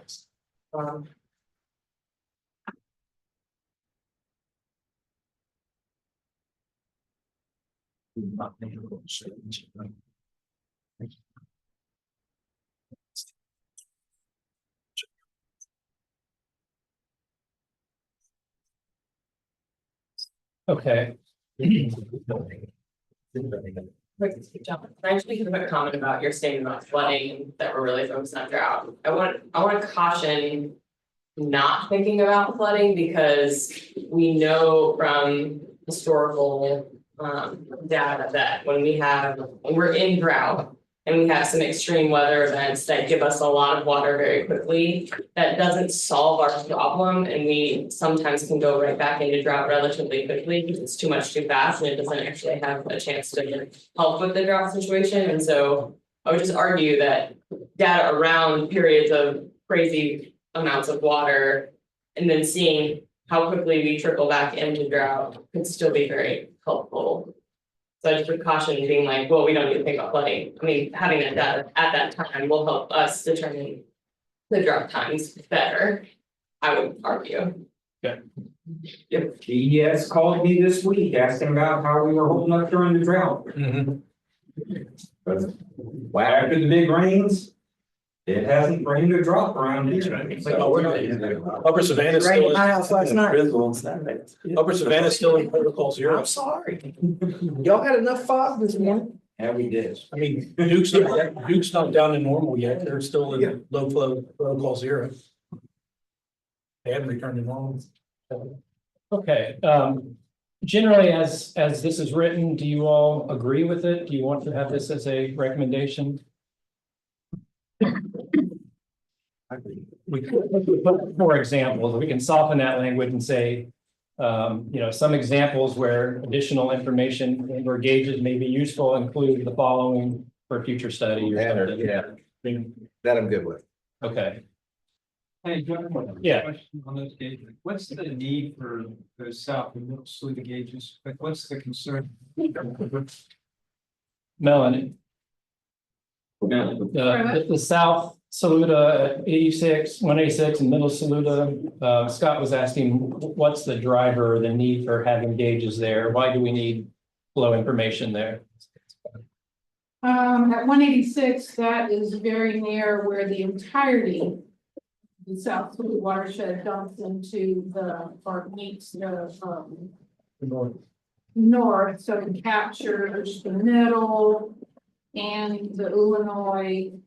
It's much more reflective of the entirety of the South Saluda watershed than is the existing one off of Big Rock Road. There's two of them right up there, two up there within like half a mile of each other. There's ours and then there's the long term. Yeah, the long term one. Those are much further up in the watershed. Yeah, we could just get you closer down. To The South Saluda is more of what's being released from the watershed, and this would get you more natural flow information and the rest of the tributaries. It would, because the middle is part of the South Saluda Right, watershed, right. so it would get you the middle, it would get you the Illinois. Matthews Creek. Is it Matthews Creek that comes down? Matthews. Yes, It yeah. gets you Matthews. But it's in above I think it gets collected into the first, into the second gate. I think it's right upstream of it. It's upstream of it. Yeah, Yeah, there's a large tributary that comes in before that second gate. That Matthew, below that thing that you're talking about. yeah, I think it's right below it. So when flows are high, they impact each other. Get a little water backing up, for lack of a better term. Or it's a little bit smooth down there. Yeah, that's one that we paddle, so I'm real familiar with it. Scott? Yeah, the USGS has actually been talking about moving that South Saluda gauge below Matthews Creek. What are your thoughts on that? Who knows that gauge, just since we're talking about it, probably that's. My personal opinion is, you know, I don't know that we need lots of gauges on, you know, with funding considering to me, one further downstream would probably be an improved location, but that's just my opinion. I know the DNR fishery filers don't want to move it, so They don't want to move they it. don't, I'm not sure it's really a decision, but. That's because it. But What's they're the- not gonna say that. What's that? I guess that goes that they have to start over on the data. Well, they're doing some fish studies with temperature, and I think it's gonna interfere with some of that, so I'm not gonna. We haven't finished the conversation. And we're throwing out a lot of ideas here. I think it's great, but I would suggest that we put this in a yellow bucket and have, maybe come back with some more. If we're gonna list specific recommended, because it might be useful to go back to, you know, to understand where all the existing ones are, go back to old gauges, and see if those are worth, you know, recommending retroactive, like the one at 186. Well, We're kind of shooting from the hip right now. I would recommend that we put all those choices and any future ones in a where are we? In the next step. Yeah. And just have one say, we support the ranking or the flow gauges in appropriate streams, and then as the recommendation, and then the specifics being the first round of what we're going to do about it. So our implementation plan Thank you. would say that, hey, we're gonna look at these ideas and others and then figure out the next 2 to 5 years or whatever we decide as a timeline that works for everyone. I like that. Would specifying gauges be in the implementation and not necessarily in this part? Right. Yeah. Yeah. We can still, like, there are priority ones that we want to identify that we can say them in the implementation. Well, Alex sent those plots on me. Just want to hold on to that for next time. We'll come back to that. I got you. Alex wanted one on his street. He's already addressed our groundwater and. Yeah, the one from earlier, we were gonna show the water. We'll come back to that. I don't want to get too. Or are you gonna keep that yellow, or are you gonna make it green and or yellow? I'm gonna yellow it, and we're gonna bring it back for final approval next time, based on what you just told us today. Yes. Discussed today, yeah, okay. Next one, climate monitoring. Remember Hope was here talking about climate in the Saluda Basin, and she talked about their desire to build out a mesoscale network of weather and climate monitoring stations in South Carolina. And Hope on or Elliot? No, but I emailed her the info in the meeting. Okay. Elliot's, I think, gone. Elliot's on? Gone. Oh, gone. Yeah, I was gonna say, his last day was yesterday. What? He moved on to a different. Yeah, Elliot Wickham, I think he's moving on to NOAA or Something like work that. for NOAA, right? I didn't know it was an option. So I'm sure they'll be backfilling when they can find someone. You all remember Hope talking about this mesoscale, basically one nice weather station that's standardized in every county would be the ideal, and the fact that South Carolina is one of only 12 states that don't have this. All the other states already have systems like this in place. Yeah. So the Broad and Upper Savannah said, yeah, we agree, you know, we recommend that funding be allocated for that. So the question is, do you all agree? Do you need more information? You remember that discussion? Yeah, I remember. Where's funding come from? Is my. My understanding is the climate office has asked for legislative appropriation, but it hasn't always come through, or just a little bit's come through, not enough to build out the network like they like to see it done. I don't know if they've considered other funding So sources we or should not. recommend that the Saluda Basin be the pilot for a meso. This is the man thinking right over here. Like it, like it. This is, I mean, this is a huge issue among agriculture right here, that there's not enough accurate weather data to qualify individual farms as well as counties for assistance, disaster assistance or insurance payments and that sort of thing. And that's exactly what the problem is. There's not enough stations. There's not uniformity between what different agencies have, so they can't really talk or compare. So yes, agriculture is definitely in favor of it. Green bucket? Yeah, rain bucket, that's a. Then let's go find some funding. No one's opposed to it? Online folks, good with it? I support. Okay, green bucket, Yes. 11:44. We're gonna go another 15 minutes and then break because DS has to leave. Do you guys want to grab lunch before you leave? No, I mean, I think we're fine. okay. Keep going. Thank you. Yeah. Okay, here's a couple that the Broad and Upper Savannah had on water quality and sedimentation. First one, future planning efforts in all basins should include evaluation of surface water quality, including nutrient loading and sedimentation. If you remember, the planning framework does open the door for expanding the scope of river basin councils to consider water quality if they so desire in future planning phases. So I think that's where that one's coming from. Let's stick with looking at that first one. What do you all think about that one? Do you want to make a recommendation? All basins or just the Saluda basins or no basins with evaluation of surface water quality? The Upper Savannah actually had a couple specific, they mentioned nutrient loading, sedimentation, BO, bacteria. They had some specific things they wanted to mention because of issues in their basin.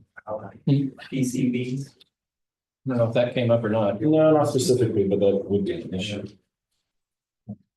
So thoughts on the first one? You want to make a recommendation around? You want to bring us back around? What your future scope is?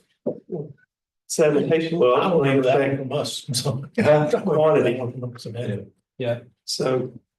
I know when it comes to sedimentation, it really could. Whereas these water withdrawals are coming from, it could affect those, so. We ought to consider leaving that on there. Is sedimentation for Lake Greenwood a concern? Has there been studies? I'm sure for folks on the upper reaches. Oh, yeah, from the reading that. Yeah. I would, It's even an issue at Raven. Raven, Yep. what were you gonna say, Mel? I would support including it, and I would include the words, include evaluation of surface water quality and trends.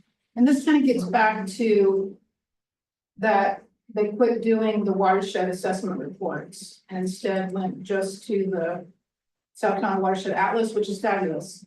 But they leave it up to the user to determine, you know, if that was supposed to replace those reports. So we don't have those reports anymore. So I would love to see those resurrected in some way, shape, or form, because it talked about each, you know, watershed and subbasin, all of the, you know, point source, and then some general water quality trends. Based on the Indian monitoring. So yeah, because quality and quantity are so intricately related. I think that's warranted for future. Okay. Who's going to be responsible for sampling out of this process? Yeah, that's, I don't want to recommend a bunch of stuff that nobody has the ability or the.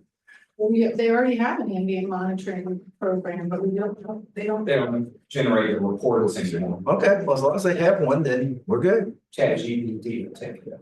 Okay, that's just wanting to make sure that we've got somebody doing it, that we're not just recommending something to recommend it. Is there anyone that does not agree with this recommendation and rather keep the RBC process focused just on water quantity, separated from quality?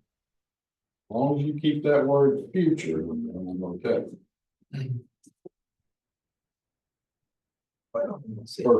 Future planning efforts, yeah, I was like, where is it? Getting back to the conversation we had earlier and my short-term memory loss.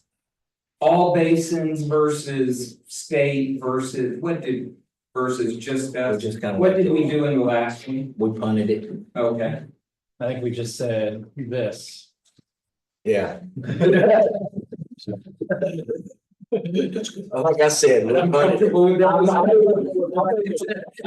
That's still yellow in the upper Savannah, I'm gonna do the same thing.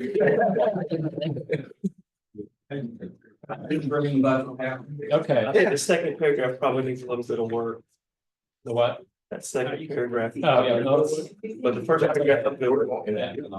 Bring it back. Anybody opposed to the first recommendation? Future planning efforts should include evaluation of surface water quality trends, including nutrient loading and sedimentation. Bring back. Bring back. Bring back, yeah. I'm trying to. Online, Thanks, Allison. last chance to pose objection. Green bucket. Green bucket, okay. Okay, the second one. The Saluda RBC should identify the financial impacts of increased sedimentation on reservoirs and water resources and communicate those results to local governments. And this is the same one that we read earlier in the example from the Broad. The Upper Savannah has adopted this recommendation or a very similar version of it. I think in the Saluda, you already have, like Melanie mentioned, some good information about the financial impacts of sedimentation that occurred on Saluda Lake. But not so as much on Raven and Greenwood or Lake Murray if it's an issue. I will say that I didn't think that sedimentation, and I thought I'd heard that sedimentation in the Army Corps reservoirs in the Upper Savannah wasn't that significant, but the Army Corps has actually done a study and they do project a rather significant loss in storage. At the upcoming Upper Savannah meeting in 2 weeks, we took their loss of storage projections and we put them in the SWAN model to see if it would potentially cause any shortages in 2070. And it didn't, but there is reduced water availability, so it'd be a more severe drought potentially you could. But those are large reservoirs and it is a concern for those large reservoirs. So thoughts on this second bullet? Like it, don't like it? Rick, I don't like it. you don't like it. But what's your concern about it? Or it's not needed, or It's not needed. just because you already have that information? Yeah. What do you guys think about Greenwood? Do you think you have enough information, doesn't need to be studied? Right. I'm pretty comfortable where my intake is.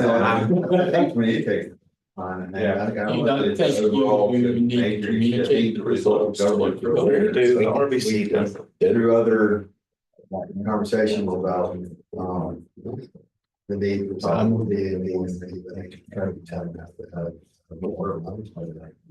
don't know, I just, I don't know if it's necessary.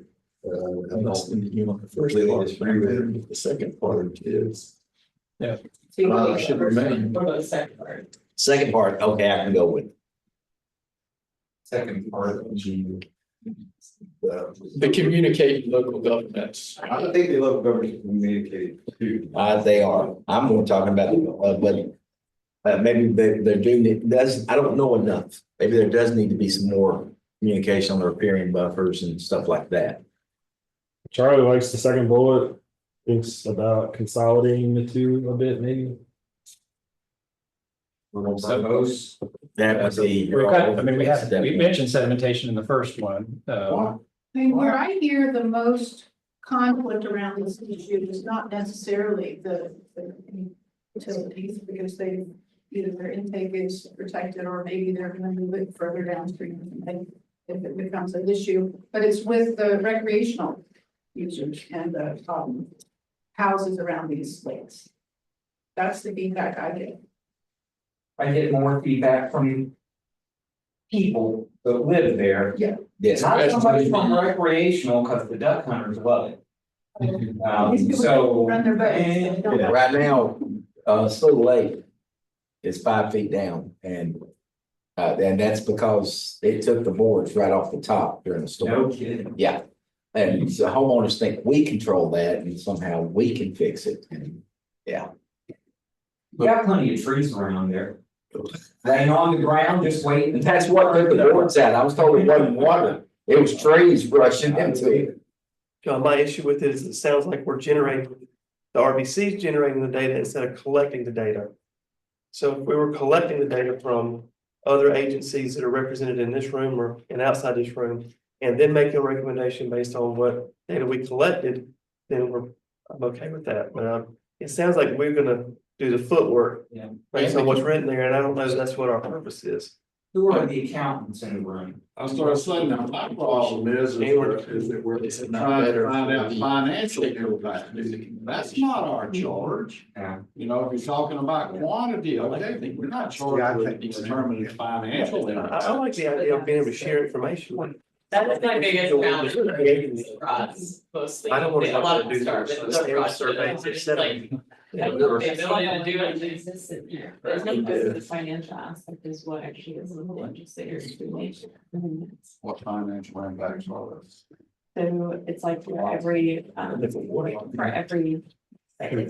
Rebecca. It's a whole thing. But do they not want to collect the data and communicate them as opposed to us just getting? I think we've got it covered. Yeah, Rebecca, I think you said answering Tom's question, and I think I couldn't hear your response, but I can imagine probably one, the Smart River Water has a similar reason for wanting to quantify it and then bring that information. Can you say, explain what you're quietly? So it's generally the financial impact that actually is what is able to sway legislators in order to make amendments to current policies that are protective of riparian buffers, for example. So financial impact report that was done showed essentially that for every $1 spent on riparian buffer protection, it's translated to $28 saved at the utility for cleaning that water to become drinking water, something along those lines. Again, don't quote me, it's something along those lines. There again, we're talking about quality, not quantity.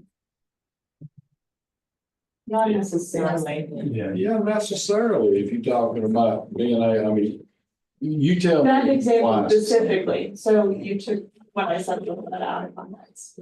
That example specifically was how we used a financial impact to convey the information to legislators. Yeah. So with this first, we're focusing on the segmentation within that.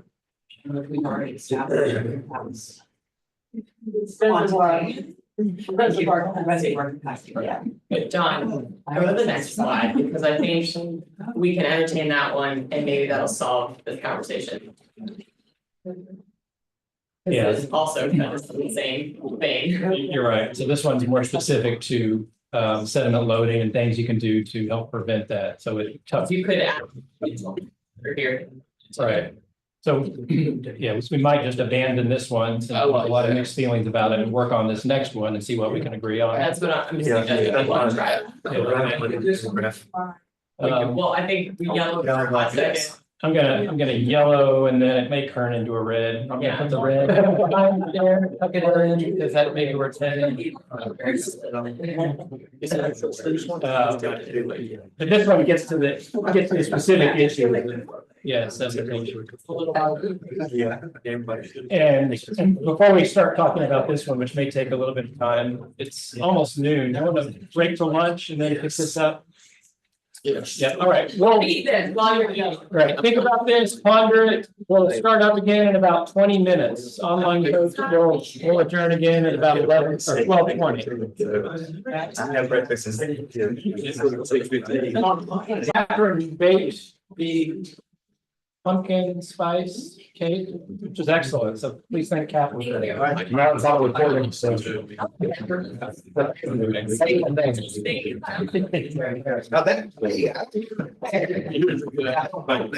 Okay. We're gonna dive back in. I do know some folks like Thompson may need to leave and Tate may need to leave, so we're gonna continue working through here. We've got I don't know, maybe 10 or more so recs and then a few ideas that might turn into it, consider, but we're making good progress. So let's see what we can get done in the next hour and a half or so. Good team. Good team. Okay, so there was a proposed recommendation, and this one came out of the Upper Savannah. And their recommendation was the RBC supports reducing sediment loading to reservoirs through, and then you list out a number of things. And I'll let you read those, there's a lot there, but everybody should be familiar with this.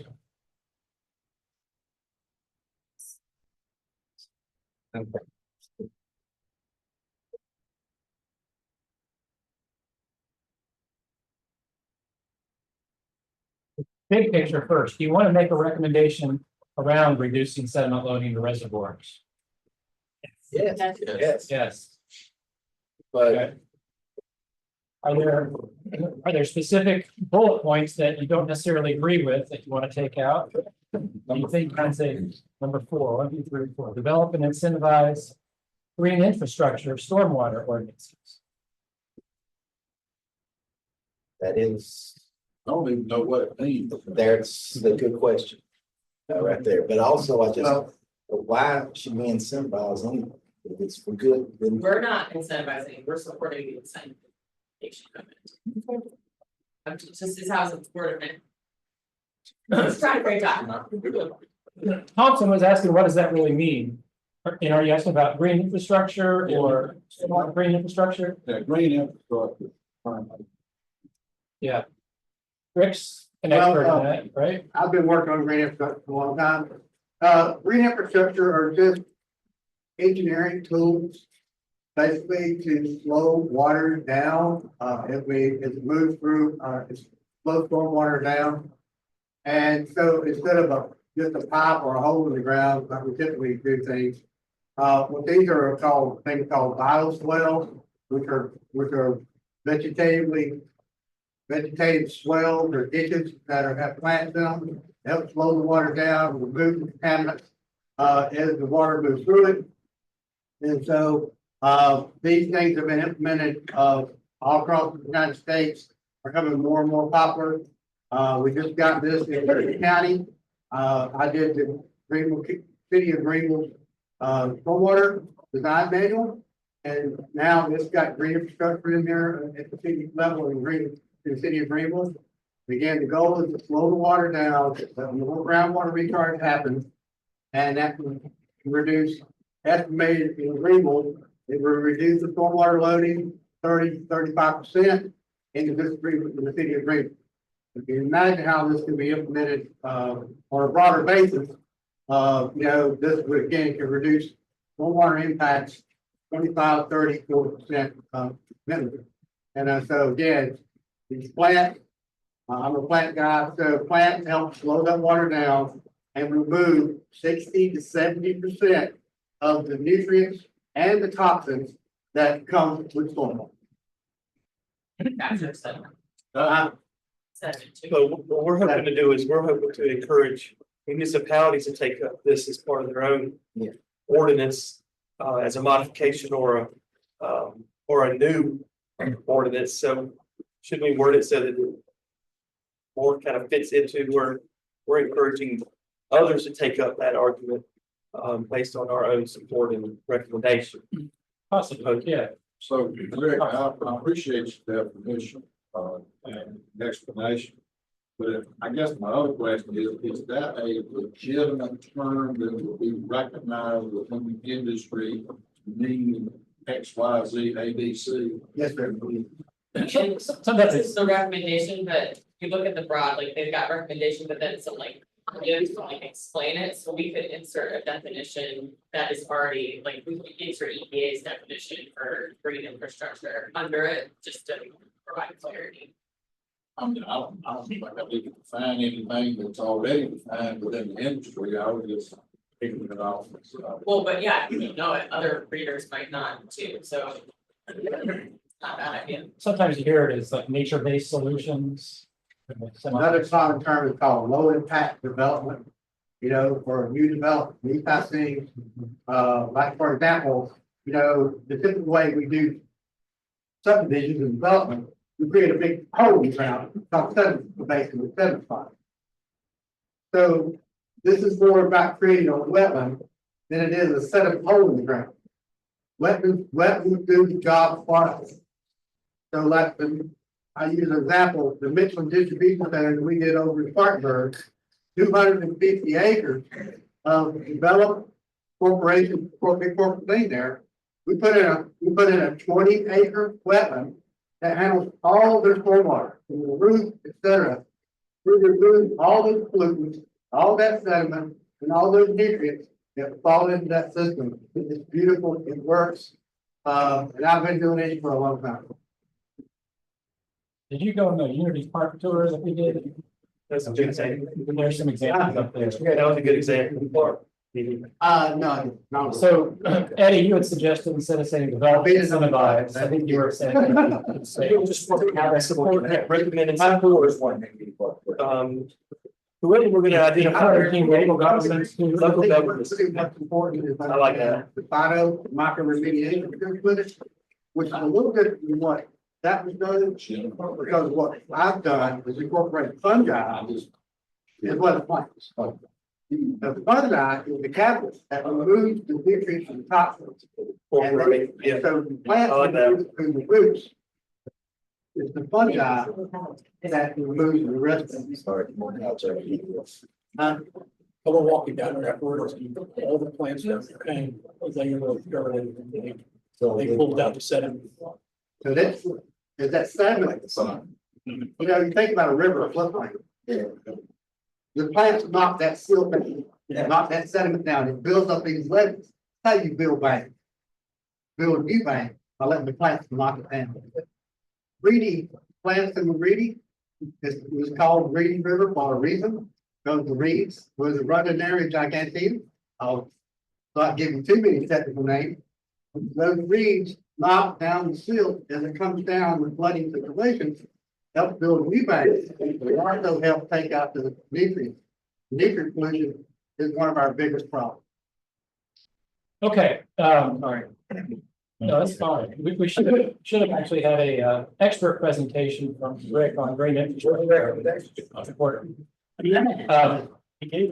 Other comments on those bullets, are there any that give you heartburn? No. We can consolidate this. This is a lot of words, some of the same. What we're trying to say is that we want to encourage local governments and their zoning and land use regulations to ordinances that prevent sprawl growth, of open space protection, tree canopy protection, riparian buffer protection, and stormwater ordinances that promote infiltration, that runoff.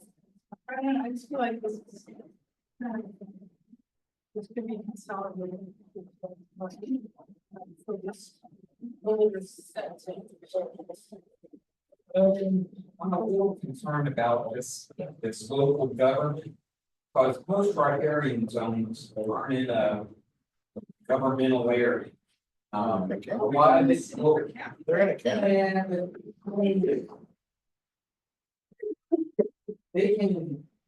They enact rules that are very difficult to enforce for the entire. So I think it's much more important to get the riparian owners on board than going after the government to make them come. That's through education and showing why it's so important. And I'm very comfortable with incentivizing. All that's But important. just always governmental control. It's in development, so we're existing landowners, farmers, and forests. Development, this is for. Which developers don't get. This is Yeah. sediment loading for reservoirs. Right. A current property owner can do that. Raymond County just passed an excellent regulatory ordinance that's coming in, and it applies to all new development. That is the- Can you guys hear that over there? Hearing some of it, what I think I'm hearing is kind of two different points here. I agree with what you see. But, you know, yes, normal traditional landowner, farmer, whatever out here that owns woodlands, all that stuff, they should be incentivized. The developments, all just talking about back here, they need to come down hard on those folks, but these ain't, that sort of thing. They are, once those things are established, there's no attention to them, and nobody's monitoring whether these things continue to work. There's no penalties if they don't work. And I'm talking as one who owns land the other side. I'm not one of these talking preaching. So, I like your, I know on John, but like, Yeah, go ahead. your commercial development.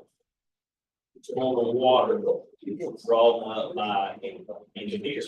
So that plan has been backed up by DES, and has to be approved. DES, or DES, yeah, DES, sorry. So that being said, there's nothing can come back on those things wrong. As far as penalties or any kind of compliance. Once it's approved, and once they draw it up, this bill with that capacity, those plans, you can't come back and hold them. Legally. So the engineer or the state agency that approves, whoever it may be. Your point is kind of lax enforcement, it doesn't really work on it. That's right. It's throwing all the, on this understanding here about developers. It's throwing it all away at the developer to, like you said, once they're done and gone, they're done. So whoever's drawing that up, whatever state agency is approving that, there's no repercussions back in there. Okay. Okay. All right, let's see, where are we then? Melanie had a good point about new development and wanting to make that clear that it sounds like you think it's important, and you might even want to reference Greenville County's new ordinance on development and how it has to stick to or strictly to development. That Yeah.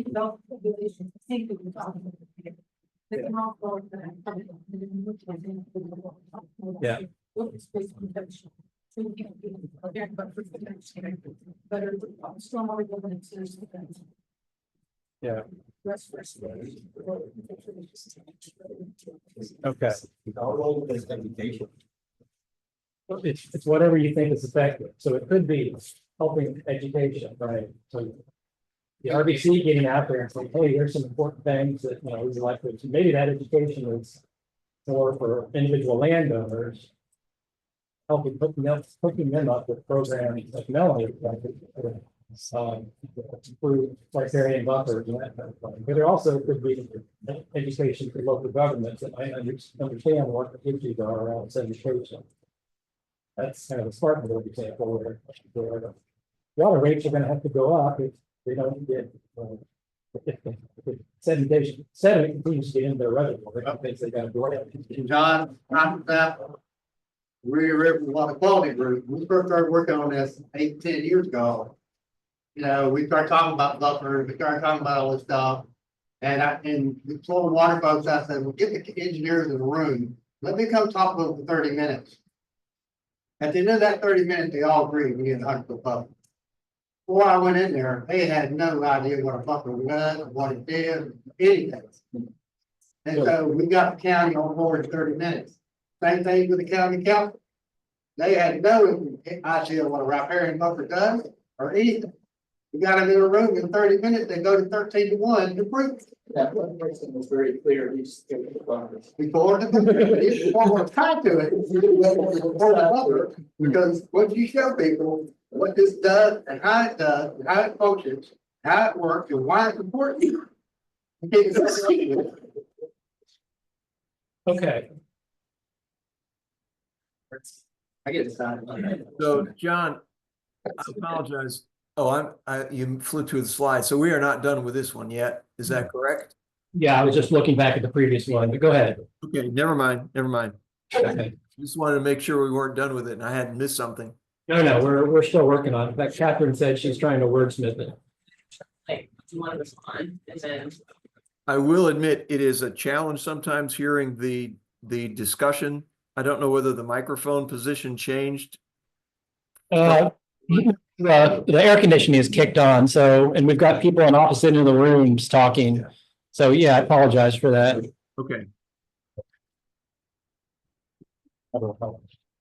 Let me see what. No, I may not hear you as well. Oh, yeah. Okay, Catherine's working on some wordsmithing. Maybe. You need to leave it up there or? Okay. While she's doing that, does anybody have any other thoughts, or we could just move on and come back to it and consider what Catherine is working on? Could we add the financial impact component of the previous slide possibly to this list of bullets, especially if we're talking about that within the context of reservoir capacity?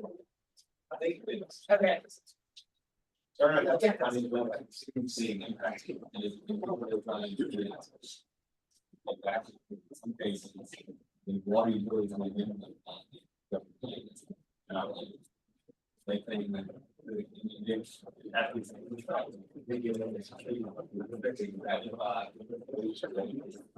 Yeah, so, well, like the study we had Spartanburg Water with, we were identifying financial impacts to property owners, to Spartanburg Water itself, the utility, to its ratepayers, to the local economy because of decreased use of the reservoirs. So it was across the board. We're trying to figure out how is it impacting everybody.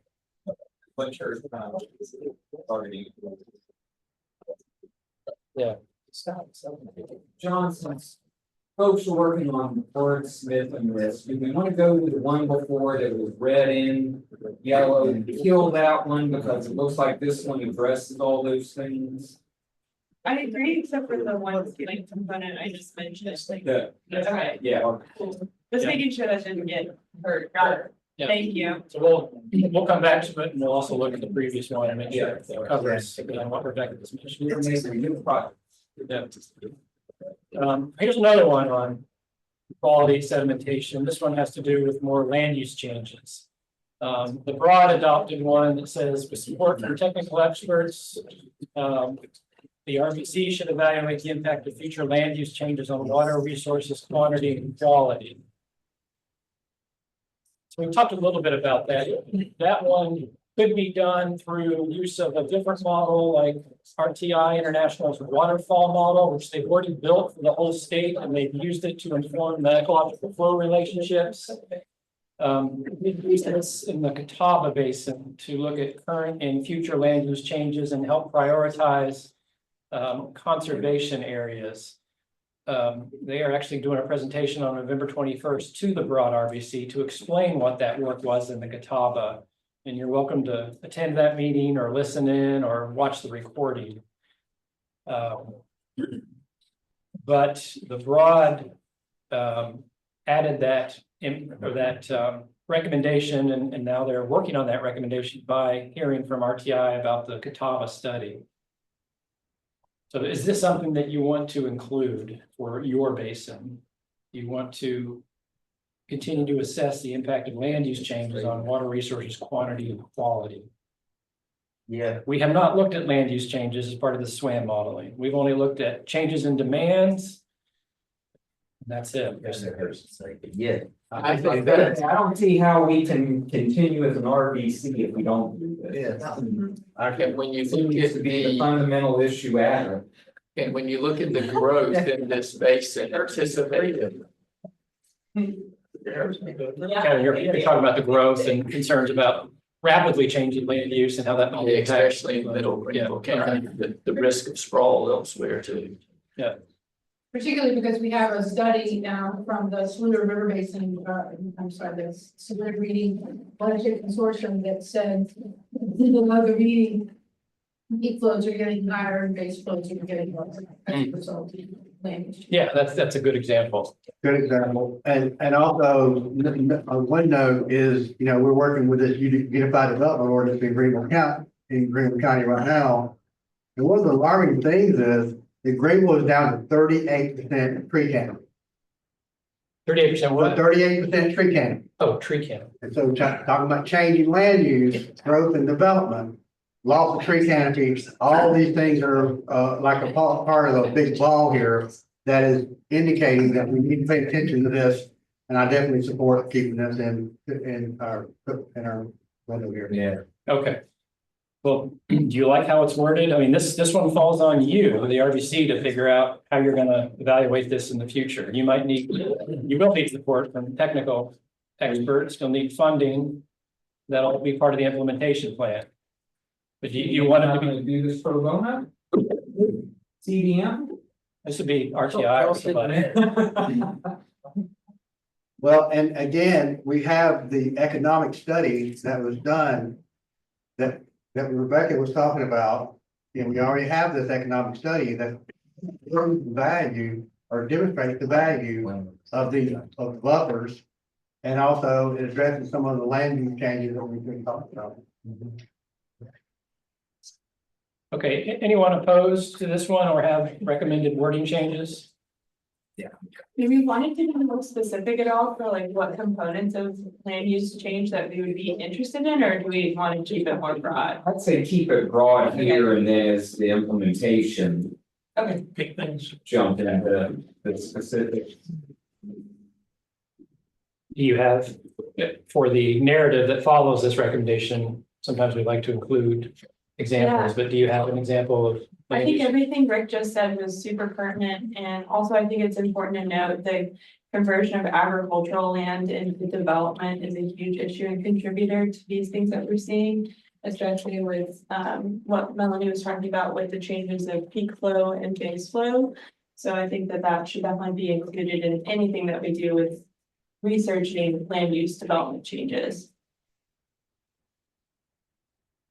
What could be as simple as something zone change?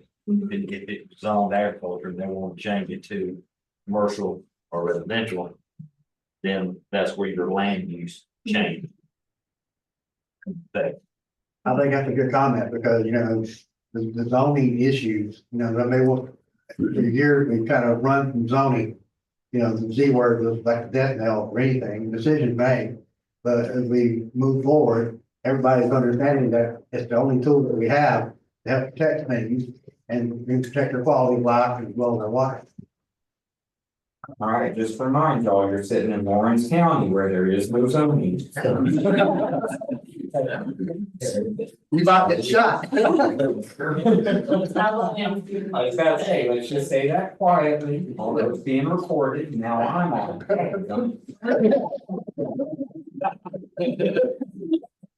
All right.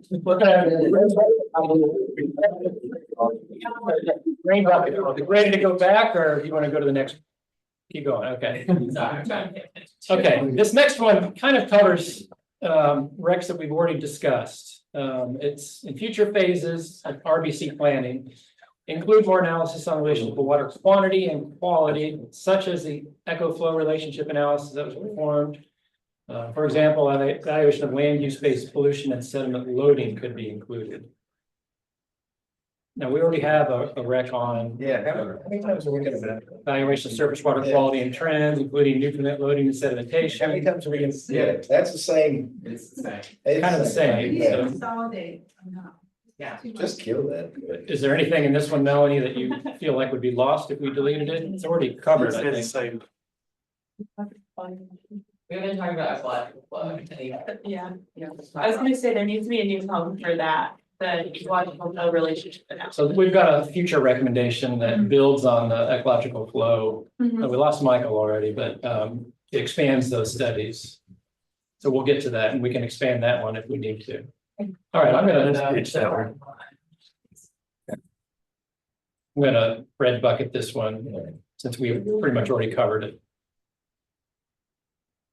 All right, next one. This one came out of the broad. It was specific for the Enoree River, primarily because of REWA's 4 or so discharge locations on the Enoree. And I think it was Bill Stangler specifically, said it'd be good to study potential pinch points where current projected low flows may lower the permanent capacity because of all the wastewater discharges there. I don't know if that's a similar concern at any portions of the Saluda Basin or not, but that's for y'all to decide. You feel there's a need for this type of recommendation? I mean, the reading is the summer months and low flow months is largely wastewater discharge. Which is often cleaner than what's in the. That's probably a good thing, yeah. Yeah, so I don't know, maybe it's helping with some of the capacity. Could be. I don't know. Yeah. Yeah. Maybe. Cold water. So does this cover the Northbrook operations? No, this one's focused on similar capacity, water quality. It was specific. But we do need to come up with something for your concern, Melanie's concern, but that'll be later. Yeah. Okay, I'm gonna red bucket this because I don't hear a lot of relevance to the Saluda Basin.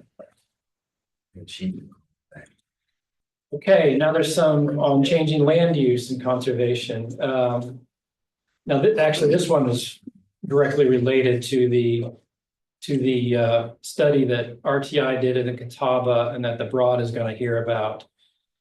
RBC supports study impacts of changing land use on stream flow characteristics. That was the Upper Savannas. That's a separate one. We've already got this one, so this first one's kind of redundant. Yeah, sounds good. I don't think we need this one. No. Hold on. Okay, the next one was the RBC supports the development of a strategy to identify and prioritize properties that could impact quantity and quality of water and develop funding of county conservation and mitigation gains for land conservation. Collaborate with SC Conservation Bank and Land Trust to conserve these properties. So this is the one that's again more related to this work that RTI has done in the Catawba and the Broad put a recommendation around. To be able to prioritize the properties, you needed to figure out, do the additional H&H type of modeling and account for changing land use. I'm okay with that being green. You're good with it being green, you're saying? What do others think? Haven't there been a lot of that do that? Yeah. I mean, the river basin studies, they all always. Yeah, so watershed-based plans, you mean, you've done that, Upstate Forever's done a lot of work. Right? Yeah, so we know.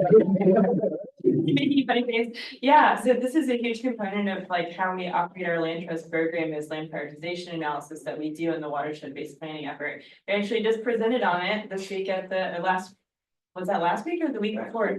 At the Water Resources Conference. So I think definitely major green bucket for me. I think that because that's only done. Yes. Okay. Like a. I'm not asking for us to do something. Agree. So we do it based on where we have funding for water, which is then also restricted by where it qualifies for funding, which typically is only if there is surface water withdrawal. So I support this mostly just because it's very piecemeal where we do have prioritization analysis done. Also, it's done by different parties, there are different characteristics that go into a prioritization analysis, so it's not like across the board. I don't think it would be hugely necessary and beneficial. So has Upstate Forever done this in portions of the Saluda already? I know you have in the broad. Yes, for the watershed-based plan we have for this Saluda watershed, we have one, but that's like one Small part of the Upstate. 10 or Uh, 12. Probably had the one for. Oh, yeah, and like Greenway's, sorry, that one too, yeah, but you know, those are just where there are surface water intakes and generally it's limited by DES. Where we can do these and like how big of areas we can do. I can show you on a map if you guys are curious where they are currently developed. The Lake Greenwood one is just. My one question on this is, it says we support development of a strategy. Should it be strategies? Because organizations do it a little bit differently. There needs to be like an agreed upon strategy by the river basin councils on how we prioritize land for land conservation purposes. So while there are different ways of doing it, we probably would support all of them. I think it would be helpful if we consolidate our effort to one strategy that we agree upon. But I that agree. says, But I also think with your plans and then what this is trying to get at is like, you've got the general area, we need to get down to like the parcel and say, this parcel. SC, like Conservation Bank, can you help us fund protection of this land? They'll also protect ag land too, if ag land is willing to jump in and they'd like to see it all clustered. So if we work directly with them and actually come up with a game plan, it's more likely to actually. Yeah, and that's what's unique about our prioritization analysis. It's one of the few that actually goes down to the parcel level. A lot of them just do kind of like eco regions, which are very variable. Depending on how specific you want to get. So, I mean, I support it, but I think it would be helpful if we could have language in there that recommends an exact strategy for it. it is our RBC recommending that, or are we supporting others to do that? I would say the RBC needs to like have an agreed upon prioritization analysis or criteria. And then we could recommend that other groups do it. I don't foresee the RBCs themselves doing prioritization analysis. So the other thing separate from y'all's watershed is a plan that y'all have, it's a nice little tool, your water quality. Yeah. Lands, does that feed into your watershed based plan? Yeah, so the critical lands map was developed in 2017 and it basically started Upstate Forever's land prioritization analysis that we now do. But I don't think it goes down to the parcel level scale. So I think that's why we do it again, more specifically, once we get funding for the watershed. But I think, yeah, so that's already been developed for the entire state, or at least upstate. Is upstate, is it statewide? I think it might be just upstate, yeah. But and that was done in collaboration with Birmingham University, and I think it's one of those things that with proper funding could be expanded. Is it publicly available? See, so my concern being governmental is to recommend something that's for a company, or that if we say, okay, we're gonna adopt Upstate Forever's program. Yeah. That is an awkward place for me. Well, we haven't published how any anybody developing a prioritization analysis can utilize our criteria and apply it anywhere. That is public knowledge and also is cited in watershed-based plans that have been developed since we developed our criteria. A lot of other groups are utilizing the public domain. Yeah, I'm good. I mean, in terms of like this recommendation, we could say the River Basin Council supports the development of a land prioritization analysis that does X. I like that because then it hits on not just conservation, but we talk about where should future development go, like where should big industry go, like based on water availability. And then what we could do is just say like, this could be done as an expansion of like the critical lands map created by X, or if you wanted to get that specific, because that map is publicly available and our criteria for it are also publicly available. What you said, development of land prioritization analysis that. Prioritizes land conservation, future land uses, such as land protection, development, agriculture. Things like that, yeah. I could come up with something a lot more eloquent if you want me to workshop it. Sure. Okay. Related to that, Pringle County right now is working on an open space plan. That, yeah, prioritizes these areas for open space protection. Or recreation and protection. That's these and that.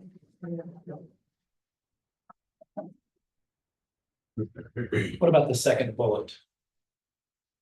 Development of funding, county conservation mitigation banks.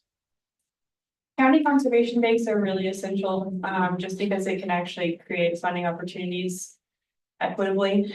Because if it comes down from the state, there's a lot of criteria that kind of restrict where that funding can go. If a conservation bank exists within the county itself, it makes sure that there are funding opportunities for land protection across the state, regardless of what state funding requirements are. In a lot of cases where you got local funding like that, it augments what the state conservation bank can do. You know, whether it's just paying for closing costs and that sort of thing, or just add an extra percentage on what they can pay to reimburse them for the market value that they're losing. So, I mean, Farm Bureau has their own land trust, and we certainly support increased funding on the local level. We are working hard to prioritize local funding on the local level for conservation measures, as well as we're lobbying constantly for more funding for conservation. Also, just FYI to everybody, there was a recent change in the state statute that allows you to have, like, as a ballot measure, kind of like a attendance tax that Spartanburg is entertaining, Greenville's entertaining. Jefferson County is entertaining one that typically it was historically only for transportation. And the law was changed so that you could use it for other things. And so Jasper County, their ballot measure this month or next week is 80% for transportation, 20% for green belts and conservation. That 20%, if it passes, and I'm not telling you whether or not I agree with it or not, but it's $94 million that would be available for spending on conservation. Beaufort County is the first county in the entire state that actually passed it 100% for open space protection, and they wrote it in such a way that they could protect land outside of the county boundary. And so their very first project was spending $1 million buying property in Jasper County to protect the headwaters of Purrysburg, which is source water protection for drinking water and also a really critical fishing oyster area for the state. So like there's a state mechanism also that isn't really covered here, and I just didn't know if everybody was aware that that exists. It's very cool. Rick, I'm just confident. thumbs up, okay. Okay. All right, well, after Rebecca wordsmiths this, we'll review it at the next meeting, and sounds like most, if not all, are on board with this land prioritization, conservation type of recommendation, right? And if Okay. anybody has any questions about land prioritization or like wants to see any of these maps and things that we've developed, like I'm happy to share any of that information with you. There's an easy link to send it to me and we can send it out. Yeah, yeah. Can do. Okay. Thanks for that. You all have it. Green, the bottom. I think this is all one. Oh, okay. Yeah. I'm sorry, Melanie, were you saying something? Oh, I was just curious if they had that mapping done for our Saluda Basin all the way down to where we terminate. That could be interesting to include in our plan. I don't think so. I think it might just be the upstate. Just the upstate. Yeah. Okay, we ready for your sorry, she's still working. Oh, yeah, I tried to make it shorter. But do you want me to just email it to you and then you can pull it up rather than, because I feel like people. I'm not connected to my email through Casey's computer here. You want to? read it out. Okay. I just tried to reduce it down to like 3 bullets and add the financial piece. So the RBC supports reducing sediment loading through. But now it's 3 bullets. 1, encouraging local governmental ordinances which incentives for green infrastructure. Through incentives or? With incentives. And then I didn't list all of them, I just like left it at that. So that was getting too much. Yep. And then studies to better identify Sediment loading sources. And the financial costs associated with mitigating those sources to our reservoir. And then I think I kept the last one, the last bullet as it read. Encouraging local government. No, the strengthened one. I think it's hidden, because. Yeah. Is that tighter? I don't know, I can try.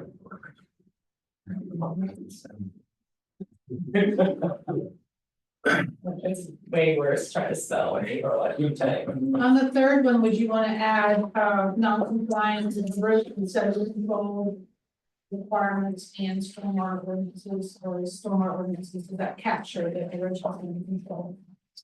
It's a question about there's really, because there's sediment erosion control within there. Yeah, so there's sort of two different things related to two different things. You have your erosion control plan and stormwater. Right. Yeah.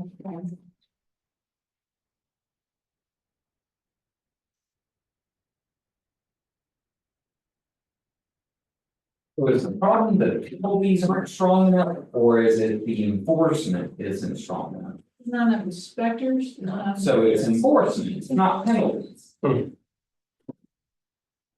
Well, oftentimes. Well, I would offer both enforcement and penalties. Now, remember, enforcement is typically up to the jurisdiction that administers the stormwater program.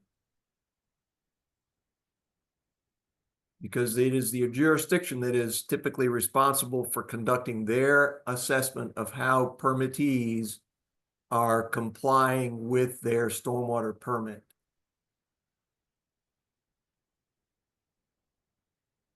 So I would suggest on that third bullet that it's not just the ordinances, it's also the permit issued for construction activities. What was that? Oh, you would agree with that, Chris?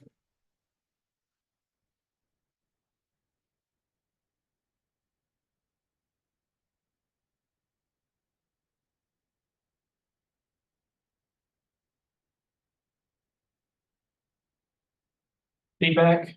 You like this tighter version? Would anyone have a problem with changing reservoirs to like waterways? There's some sedimentation in river runs that breaks apart when I go by and see them. Yeah, I mean, there's settlement already in the river basin, a river. That's right. That's there, that may be, I mean, it may be a spot 1/4 mile long, it may be 10 foot deep. And it may have been there for years, and then we get a rain like we got the other week, and all that goes downstream. So not all of it is coming from somewhere else. It may already be in the river. That is true, and I have been asked by one of our clients to prepare a request to an authorization to dredge their water intake, which is on a river, because following Helene, there was a substantial deposition of sediment in their intake canal. I say canal, it's the intake feeder from the river. So I think waterways is a reasonable addition. Any other comments on Bullet this? 2 then, as well, sorry. To our reservoirs and waterways, yeah. Thank you. Anyone else? Asking about this increase, encourage, that's what we use. Support studies, who's doing the studies, how is that? I think that's the recommendation part, right? So this is just the recommendation and then, right, John, correct me, this is where it's like, we gotta remind ourselves that we're doing that Yeah, part. so as part of the implementation plan to address that, encouraging local governments, that means like community or communication and outreach. So it would be up to you all to go out and say, hey, local government, Sure, and encouraging, the studies, comes to where the financial requirements are, and who's doing those studies, that's what I'm trying to see. We're saying we want to move forward with this, understand this implementation, we're making a recommendation without knowing how. That's otherwise my fault, maybe I'm way off base. I wasn't following the last part. You're concerned about just the funding component? Who's doing the study? We're in support of doing a study, I'm not saying I'm not in support of doing a study, but how are we doing the study, or who's gonna do the study, where we haven't gotten to that level of detail. So just making a recommendation, that may be something that, and I'm sure we can change this again when we get to that discussion if necessary, but I was trying to understand how we get to the finish line. Yeah. Generally, we've left the recommendations kind of broad and we've tried to address that in the implementation actions and strategies. So if you're comfortable with that, we'll keep going that way. Yeah. Okay. All right. I think I'll green bucket this unless I hear any opposition. Good. All right. Let's get back to where we were, which is this one. This was a new one. This wasn't one from the Upper Savannah or the Broad. In future phases of RBC planning, RBC should advocate for state funding to support smaller tributary water quality sampling in other areas without much sampling data. Example, adopt a stream assigned to by USCPA. Regular funding monitoring by the DS monitoring group for chemical assessments that enable reaches to meet designated uses. Restoring funding for conservation districts, development of the watershed atlas, and cataloging of water bodies by monitoring status. I think we've touched upon these earlier, right? Melanie, a lot of these came out of your suggestions and recommendations, I believe. No, Yeah, I was just encouraging that they, continue to fund the surface water program and get it back up where it used to be. Yeah. The first part of this basically says, well, in future phases, we should advocate for these things. Is that the wording you want?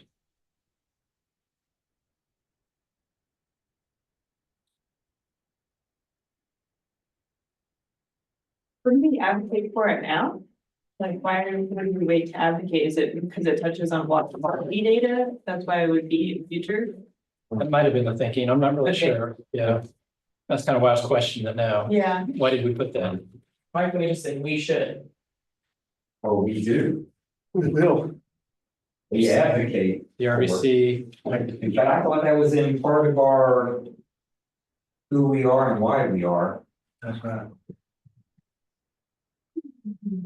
I mean, your goals and your goals and mission statement. We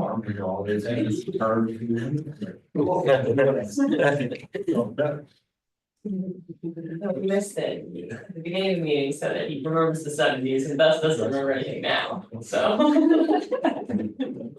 I was 3 at the time. The night of Mary Street is different.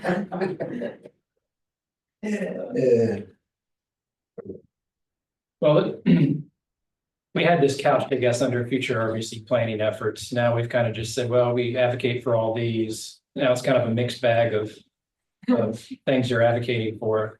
They could almost be their own recommendations. Maybe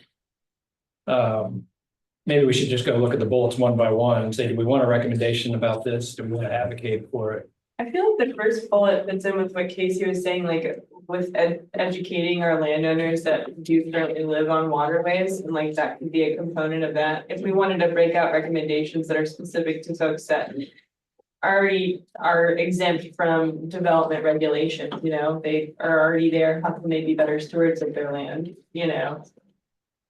thought. I can see that could fit under, yeah, it's kind of a broad one that could fit under another, a number of different recommendations. Watershed education is good. Yeah. But I don't know what a watershed is. This bullet specifically speaks to, state funding to support this stuff. Is that a idea that's supported by full RBC? Do you want to see more state funding to support smaller tributary water quality sampling? Well, we mentioned state funding several times. So do we want the recommendation to be, we support state funding and then bullet all these various things or address them as?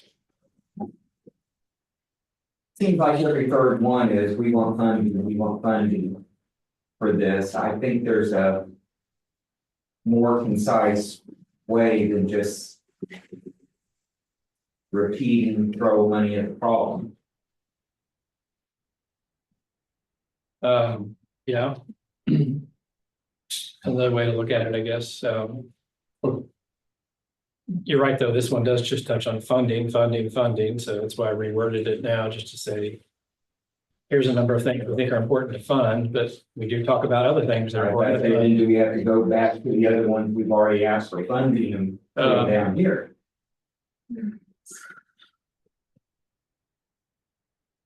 Guess it depends on how you want to do it. If you want to have a general rec that says, here's everything that we think it's important to fund, and then you want to try to prioritize that, that's a way to go. In the implementation plan, we do try to prioritize the strategies and actions and even the objectives. So you could use that opportunity to say, here's a whole list of things we think should get more funding or some funding, and here's the priority we've assigned to them. Well, sometimes the funding comes with such. Strings? Yeah, exactly. Handcuffed to the point that the property owner is like, it's cost share, it may not be fully funded, so. Yeah. A lot of these, programs through NRCS, soil and water are great, but they're tied to, if we're gonna do this, if we're gonna get you fixed and reach thing, you gotta go over here and do this somewhere else. We're not gonna pay for it all, that's what we want you to do. Yeah, that's important. I think that gets into the details though of some of the funding that maybe we address through a different recommendation. I don't know, but. I'm just, you talking about funding, maybe trim down the funding, the fat off the funding, so to speak. Because what works in one place may not work in another. I would still like to see a recommendation of expanding the ambient surface water monitoring program and microinvertebrate monitoring. I agree with that, and I think maybe it could be just combined within that first bullet point. I'm trying to think of how, because I don't think we only need to be saying that we support a volunteer-based citizen science program. I think we should support that, but I don't think that that should be the only means through which data is collected.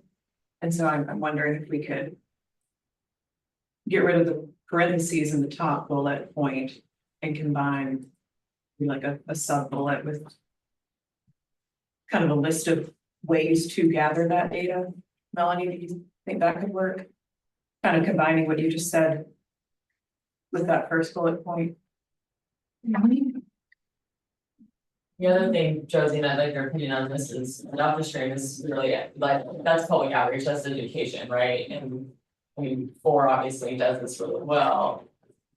We'd probably like to see general public outreach to have, especially the youth, you will better understand, all of this stuff, right? So it's probably not just adopt a stream, right? It's other programs. Like, is that its own recommendation standalone in terms of public outreach and education?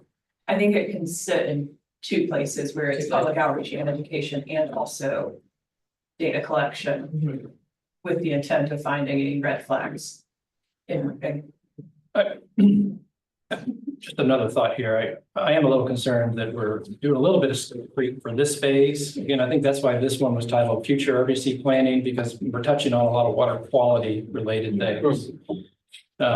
Maybe this would be better the way we originally had it, said that, hey, here's some things we want to do, especially some funding programs we want to encourage as part of our next phase of analysis. And we use that time to really hone in on what that recommendation should be. We're trying to do it now based on input from some people that know a lot about water quality, but we haven't really dove into water quality issues, and we're trying to put a recommendation around it. that.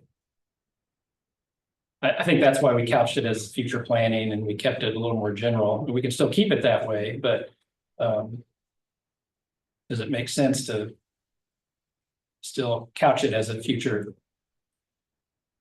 I would delete that bullet that says regular funding monitoring by South County DES. That's redundant. Before we just throw above. And the next one, restoring funding for conservation districts and vote. Those are two different things. I would believe the one that let's just, that is the ambient monitoring program is displayed to the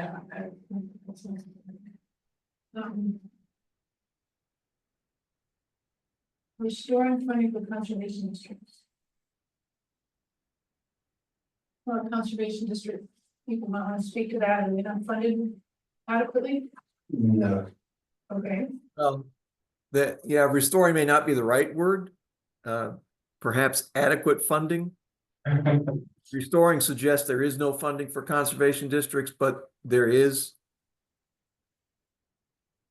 I agree with that. Does the last bullet fit here? No. I think that just has to do with like what's available on the market. It's like. It's actually needed to do that. I'm sorry, DES. Yeah. So one of the differences between the way South Carolina designates impaired waters versus other states is South Carolina typically does it by its monitoring stations. They do not designate a reach that is impaired. And I guess that's because DES says, well, we only have data where we monitor it, therefore we can only say it is impaired where we monitor it. Other states will designate entire reaches or segments of a stream that exhibit impairments. And I find that a deficiency in South Carolina's approach. That said, I don't know that we need to get really hung up and spinning our wheels on water quality. And we have water quality matters in here before. And I don't know that we need to get sidetracked too much by water quality since we are basin planning, but that's just one person's opinion. Yeah, that's reflective of the point I was trying to make. Those that review these plans understand that our charge was quantity related. So I feel like throwing in a bunch of quality related recommendations dilutes things a little bit. And they're like, well, what are they doing here? They're supposed to focus on quantity. Again, that's why we had couched this for future efforts. Here's some things we think we want to study. Oh, and by the way, here's some things that are important to fund. So I would encourage it's up to you all, but you can keep it this way if you wanted to. We've simplified it enough. I don't Sounds like we want to keep it simple and a recommendation and not too much detail, so it doesn't create what you just said. Right, yeah, and we have done that. So if you're comfortable the way it is now, that's fine, and then you can pick it up and really dig down into the details in a future planning effort. You leave it in there, and then once we kind of review what we have in the green boxes, because I know we've addressed quality elsewhere. We can see if this captures it or something else needs to be moved down here. Yeah. I mean, it needs to be in there. We all agree with that. We just want to make sure it's in the best place to. Okay, I'll do that. I'll put it in the yellow bucket and we'll revisit it after we kind of finished off the other X. Is everybody else comfortable with that? Yeah, oh yeah, good, okay. I'm just looking ahead. We're getting there. We've got 4 or 5 more. It's 20, so we've got about another 30 minutes. We can talk about these regs. We're making good progress. Building RVC technical capacity. This was a broad RVC recommendation. suggesting that DES should create an online library of or a catalog of links to technical information that will enhance the RBC's technical understanding of water resources, concepts, and issues. And actually, in the broad plan, this was that the facilitator should create this. And Casey pointed out that, well, that just gives John work to do that he doesn't have scope and funding to do. So he changed it to DES. I was like, okay, good. So DES is not in the room. Well, Scott's here. Cover your ears. Maybe DES can do this. But it also makes it kind of universal to all the RBCs and not just an individual RBC, right? Right, exactly. Yeah. But is that something important? Do you think that would help current and future RBC members with understanding technical resources, concepts, issues? I think so. I think everybody's always wanted a clearinghouse of basin information. Whether it's stuff the RBC does, or if there's some grad student out there that does something in the basin, they can publish it out there so others can see it. Yeah, there's a lot of work that occurs on the rivers that nobody ever hears about because it's in their own little niche. Yeah, I mean, the stuff that Rebecca was just talking about is a good example of, a lot of us don't know that they've done studies to help prioritize lands in the Saluda Basin. So having that, at least links to all that in one place would be useful. Can we add and maintain after create? Because no one likes a clearinghouse where 50% or more of the links no longer work. Yes, keep it simple. Dummies. But you're talking maintenance of the links, not necessarily the documents themselves. Because a lot of people that they're gonna publish a document and it's like in a magazine, it's published and it's final. But a year later, that document is no longer publicly available, get it off. Because yeah, the links don't work. Just, was it yesterday? We were talking about a document that I read from the 70s. I had a paper copy of it. And it's no longer at my disposal. Like, well, I think it said this, and then I made up a bunch of stuff. And, but it'd be nice if there was a clearinghouse where, again, everybody that does their say, I know with the utility, we do all sorts of reviews that sit on our shelves and we have value to others. Okay, any opposition to this one before I green bucket it and move on? All right.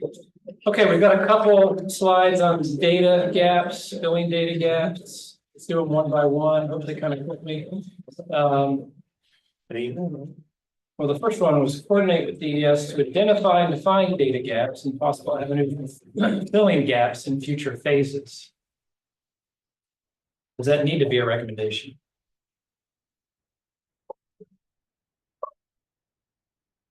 Think ahead to the implementation plan. Are there strategies and actions that we want to put in place to make that happen? Maybe.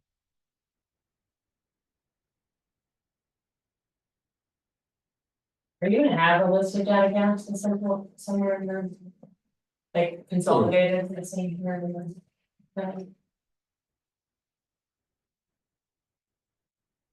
We can. I don't think there's one right now. There's individual, maybe a few individual data gaps mentioned throughout the report, through the plan, different sections, but. So is that asking him to do number one? Well, I feel like we should already know what the data gaps are. Then we don't need Or those coordinates with. And we just need to figure out how to build them. We don't need that. You should, unless you tell me you're not doing this. I think we should already know. Well, I'm trying to think, the only significant data gaps we've had are, like Michael identified, lack of echo flow stuff in the Blue Ridge. On the surface water quantity modeling side, we really don't have any significant data gaps that impede our analysis. There's potential data gaps around some of the groundwater recommendation that we have, because don't necessarily know how much water is being withdrawn could that impact stream flow. We have an idea, but it's a data gap. Scott, do you have any thoughts on this?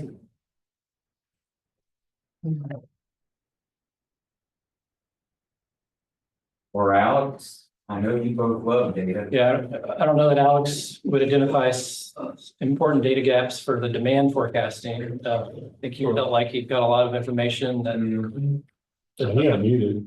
Yeah, Alex, do you know of any demand related demand forecasting data gaps? I could probably write 5-page paper. I mean, I wouldn't say every single one of them has to be filled, but of data gaps generally, some of them for demands and elsewise. Any other off the top of your head that you can think of? For demands, I mean, Okay. the survey, I guess. We do a survey every year. If we got more responses from that, I'm sorry, we don't do it every year. We've done it 2 separate years, and we're gonna try to do it again electronically this year. And if we got last year we got like half or less than half the response rate that we had gotten previously, as withdrawal reporting shifted to online. And so now that it is online, because we were using a paper survey, now that it's entirely online, if we do an online survey, I think the permittees and registrants could, if they wanted to, fill in a lot of data gaps regarding how they use their water. So we're trying to get a survey up that we might be able to circulate this year or perhaps next year. Okay. I mean, I think all the data gaps I've already touched on, like weather data. Or weather stations, that type of stuff is good. I don't think anything that hasn't been mentioned yet. Okay. So why don't we just coordinate for applicants to fill the gaps? Okay. As long as they're clearly articulated. Everybody comfortable with that? Just leave that in, and it'll be a reminder that we need to be working to fill data gaps, and that goes through DES primarily and their support. All right, I'm going to move on. Support the joint USGS and Clemson proposal to quantify flow ecology relationships in the Blue Ridge ecoregion of South Carolina. That one goes hand in hand with the next one, which was, if you recall, we can't apply those to non-wadable streams. It's only wadable streams where we're doing the ecological flow analysis, and Luke and Brandon have come up with a proposal to be able to collect and apply data that would then give us information for the larger rivers like the Saluda. And I circulated both those proposals. I don't know if you'll had a chance to look at it, and unfortunately Michael had to leave. I'm sure he would support at least the first one about the Blue Ridge because that was his request. Anybody have thoughts on those?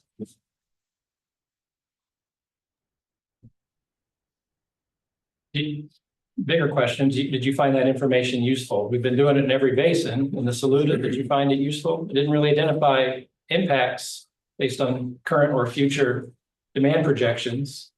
But again, we weren't able to look at the Blue Ridge and weren't able to look at the Saluda River.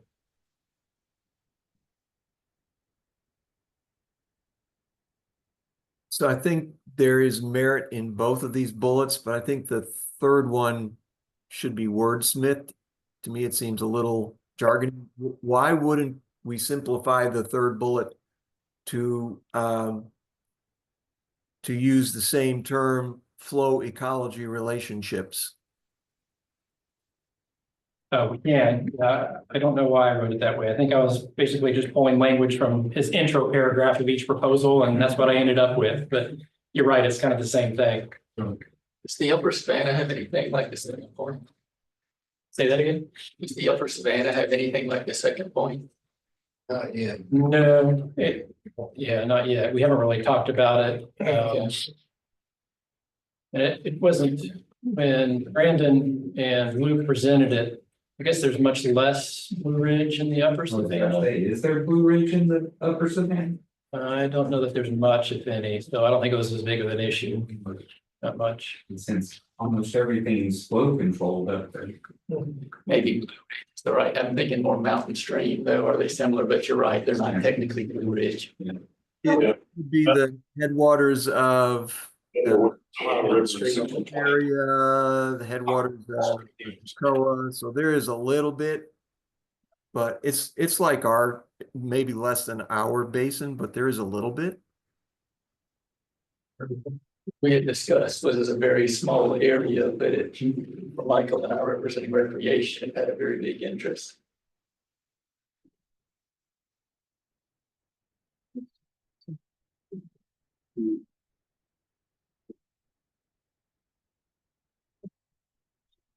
I'm just curious of what we mean by support. That means you're saying, yeah, we think it should be funded.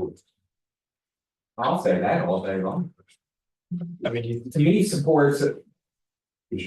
support, I can say support the funding of the joint. I think you need the word funding off, you know.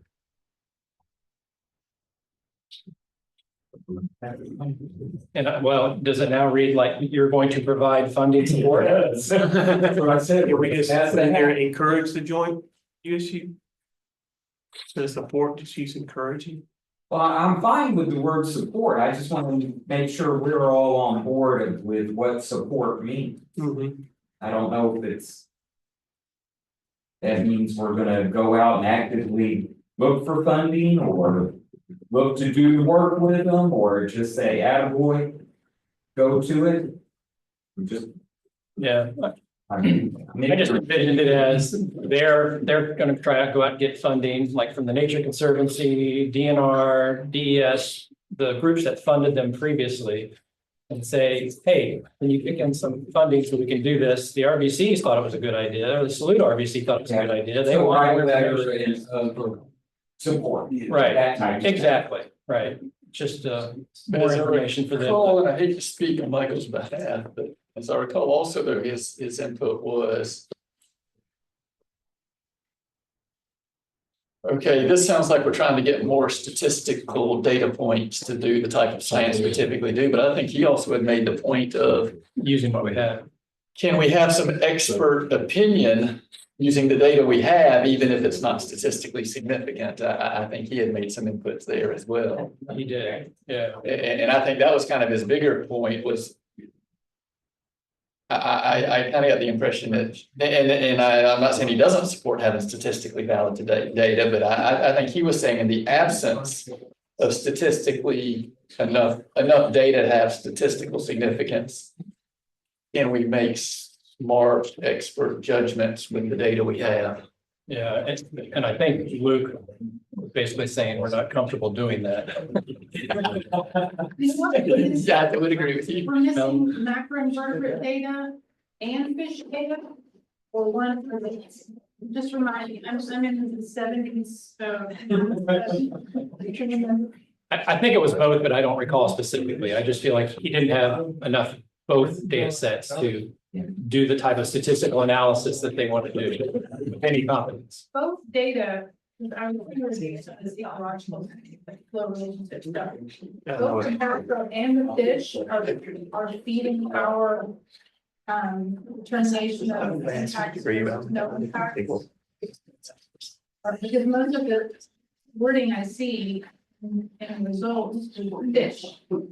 And we decide to go with fish and not macro, or are we using both? I think we both.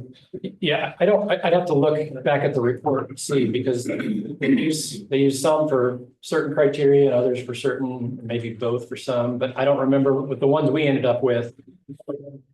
And they had enough data to do if it was just based on fish data or fish and macroinvertebrate data. It might have just been fish. I think it's just fish. I think That's my it's fish too, and I'm going But I back don't know if anybody's doing the work they're doing with fish on with that. macro, and why aren't we doing macro? Because that's what the state, that is a better indicator of water quality than fish, because fish move and invertebrates are accessible. And that's what is used, that is why invertebrates are used in our. Sort of our margin program. I'm sure there's a PhD dying to do that study with right funding. Good. What I'm saying is, why didn't you use macro data? Not macro, you don't have. Way backwards. Yeah, They didn't serve any macros. I can ask Luke that question and I'll try to get a response from him before next month. I just don't know. I mean, because if you look at our current TMDL list, 40% of the stations are impaired for bias. So to say that there was no impact from flows, are we really confident in that? over 40% of our. I don't know, these are decided, these are Yeah, not relevant to these bullets, that's fine. okay. Back to the bullets, though. Okay. Thoughts on whether you want to include these or not?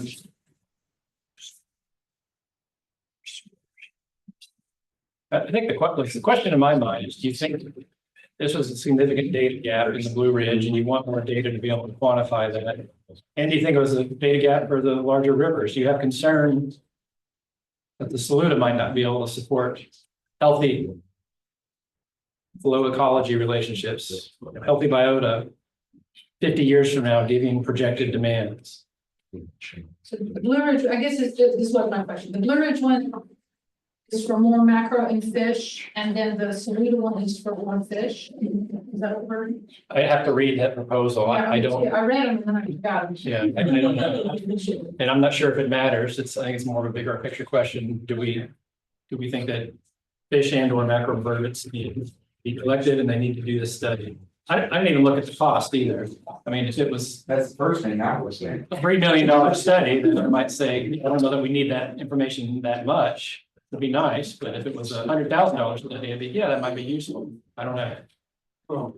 But it's up for you guys to decide that. So we can come back to these too, if you want to look at those closer. I think they could be combined. It seems like it's the same study, just two different study sets. So I don't know why we wouldn't say for larger rivers and the Blue Ridge, Eco Ridge region. I just did it that way because they had two separate funding proposals that they provided, and we may have decided, or you could all decide that, yeah, we really want the Blue Ridge, but we don't have concerns about the Saluda River.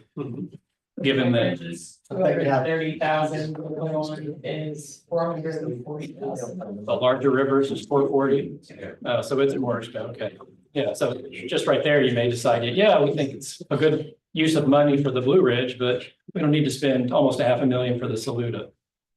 But that's not my opinion. I'm just saying. You could say do the opposite. I think you need both of them in there. I think so. I think there's value in it. And if we're still doing that, I don't know why we would. Less. Does anyone not think it's a good idea to support it? Well, it's from more fish data, and I guess it gets back to my, and I realize you can't do macros in big river systems. Well, we can. But Well, somebody can, but these guys are fish guys.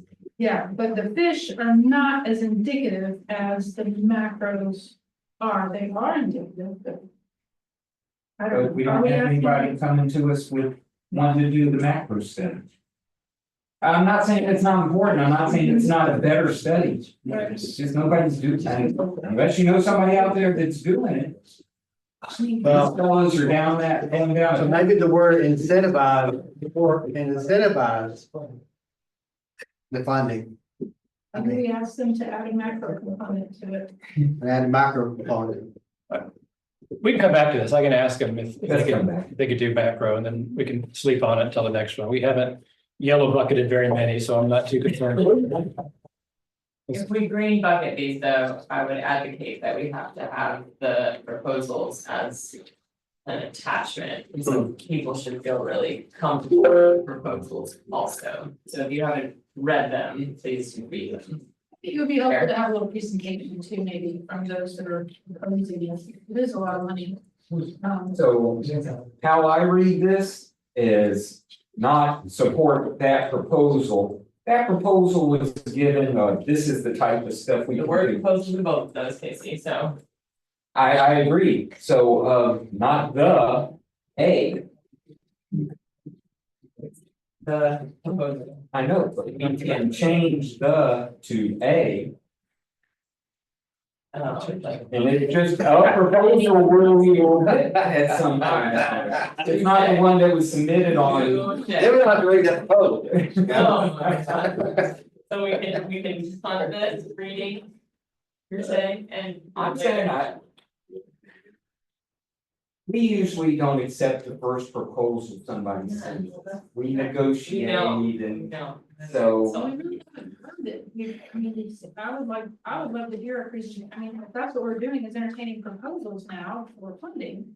then, We're just trying to write the RBC. Like, we're not entertaining it. Let me see if I can have Luke available to answer questions at least. I don't want to spend a lot of time on a proposal, but if he's on to answer questions, we might be able to, within 10 minutes. That's an implementation exercise. Yeah, that's the part.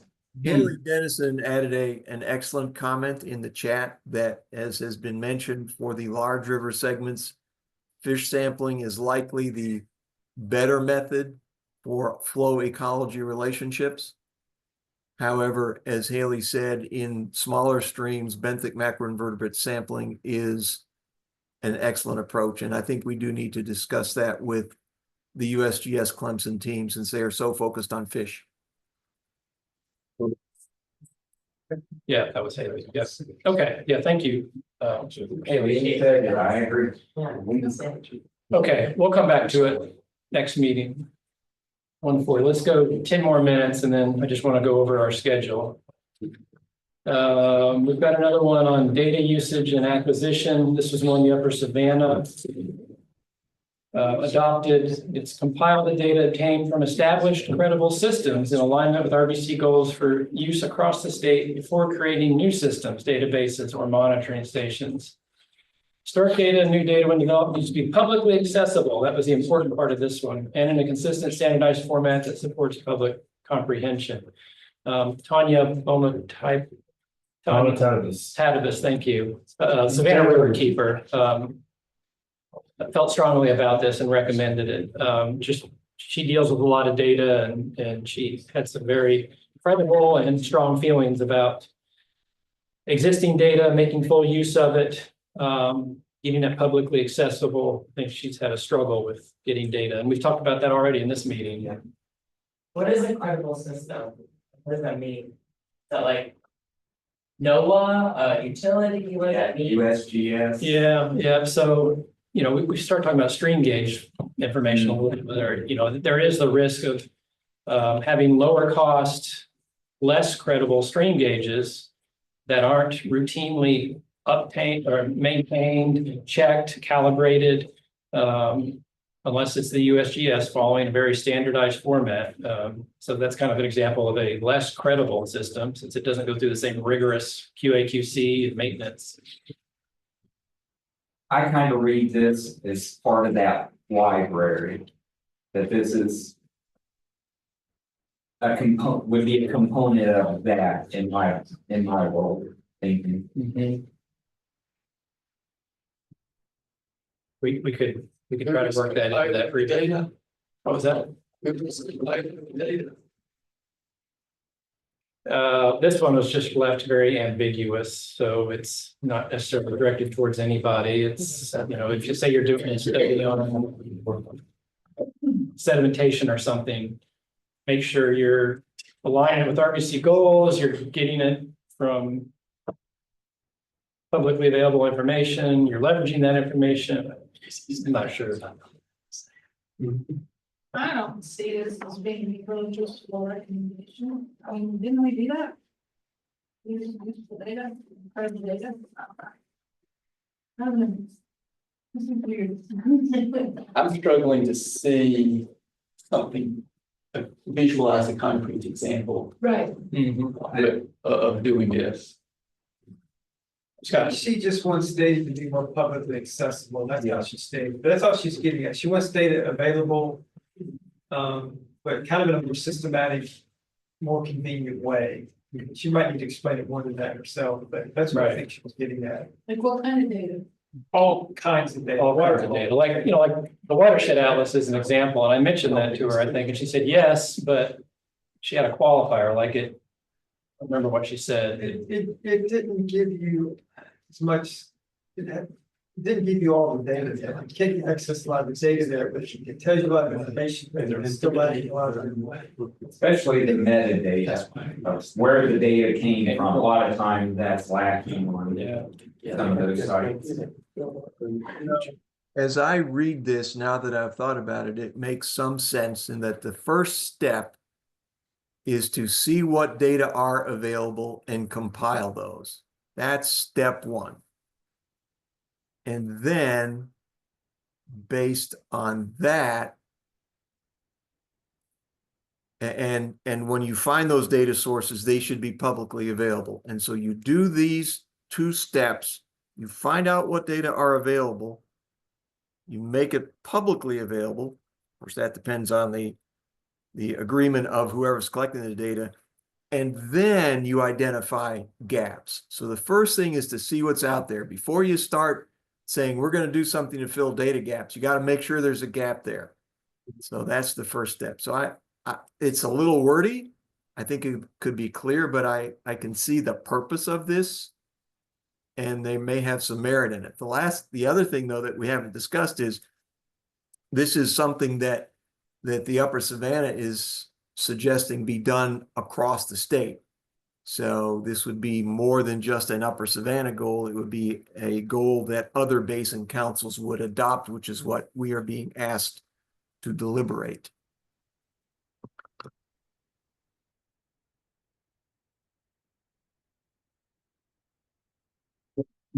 Quick show of hands, who wants to keep it potentially wordsmith? Who likes the idea behind it and thinks it's of value as a recommendation? 1, 2, 3, 4. What about online folks? 5. So I'm kind of seeing a little less than half maybe want to move forward with it. Other half aren't too excited about it. Yeah, no, I can do both.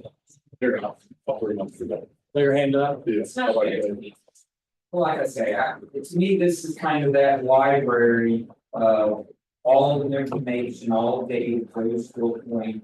And then people can go in and figure out if it's credible or not credible, if they can use it, if they choose to use it.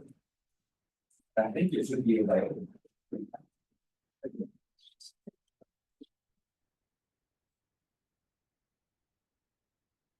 My thought is a lot of data is available. It's just that each different government agency website links them together.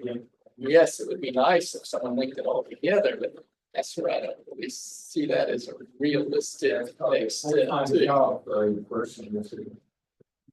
But could it be part of the library linking people to these agencies and useful information? Maybe it's resolved that way, where you get to see in this as part of the library where useful reference. You know, take the word out. Look, folks, if you've got something in this basin that has to do with water, upload it here. Keep out like minds. People will read it. Maybe the library is. It's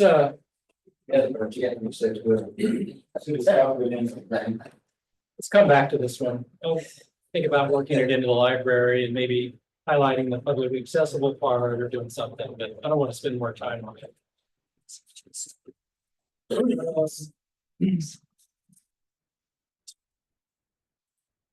You know, let me see whether that's a lot. Let's talk about this, educating the public. Identify support programs that help educate the public at all ages. Yeah, it's fairly general. Yes.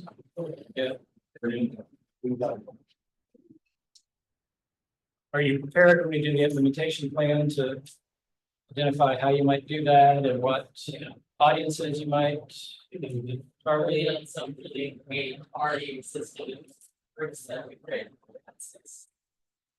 Okay, well, this one's identifying support programs. This one is not RBC, get out there and educate the public. Is that what you want? Yes. And I think RBC should be leading that. Go less. I mean, like the broad as a recommendation and then an implementation strategy action to do a public outreach communication plan to get out and talk to county commissioners and do a 5-minute presentation at county board meetings. That's RBC members doing that. They haven't really started it much yet, but that was part of their plan. Is that something you want to do, or do you want to just support programs that help educate the public? I think we need to know holistically what's already happening, so it already exists in the basement. I would rather see us bolster that first and then determine where we fill in the blanks. There's already great organizations, but Friends of the Reedy doesn't cover our whole basement. Yeah. And so Sarasota doesn't cover the whole basement, so let's see where it's elected, right? I think it's going to be incumbent on members of the RBC to get out and sell the plan. I mean, for the first year or two. You know, all this stuff we are recommending and all, we've got to get out and let people know that we're recommending this. Well, unfortunately, we've seen, I think in some of the other basins, even when the plan is released, there's not a lot of public comment, there's not a big outcome at the public meetings. And it's up to us to get out there and get folks excited about this, and come on and look at what we're trying to do and jump on board. So I agree. Yes, you know. To me, that's. I like the idea of speaking to decision. I can guarantee you. I have no idea. I like the idea of the RBC speaking of decision maker, right? You said you like the idea of RBC members speaking to decision makers. Somebody, Yeah. I mean, how do we get up and speak to the community as if there is voting? Right. Yeah. Well, I think some of that's going on already. I mean, what I've been doing, how we've been doing. We've been working on the unified development ordinance and land development regulations in Franklin County. I think we're already out there doing, like I said, a lot of it already. A lot of organizations are, and I think it's critically important that we as the RBC do this. Think more about the orange and coalesce what's already being done and put it in a package so that we can get it to the decision makers. Because again, they're voting on things that they really don't know anything about. Okay. All right, I think there's consensus around, we need to have a recommendation around education, communication, outreach. We've got the start of one, we'll build onto that. When you all review the draft of chapter 9, you can offer any suggestions to enhance. So I'm gonna green bucket this and we'll expand on it a little bit. Last one before we get to policy, legislative, and regulatory, which will have to be the next meeting, and I want to talk about how we do that so we come prepared. This one was from the broad. It says for river basins, the state or federal specially designated streams, for example, the National Wild and Scenic Rivers or the State Scenic Rivers Program. The RBC should assess alignment between the river basin plan and the management plan associated with the special designation. Are there plans associated with state scenic rivers? In the Saluda, there's a scenic river in the lower Saluda. Oh, I know that there's Yeah. a designated stretch, but I don't know that there's a plan associated with. There's a, I think there are, and it's dated. Some of it may be dated, but I think Bill Marshall is working on an update. But I don't know the stats.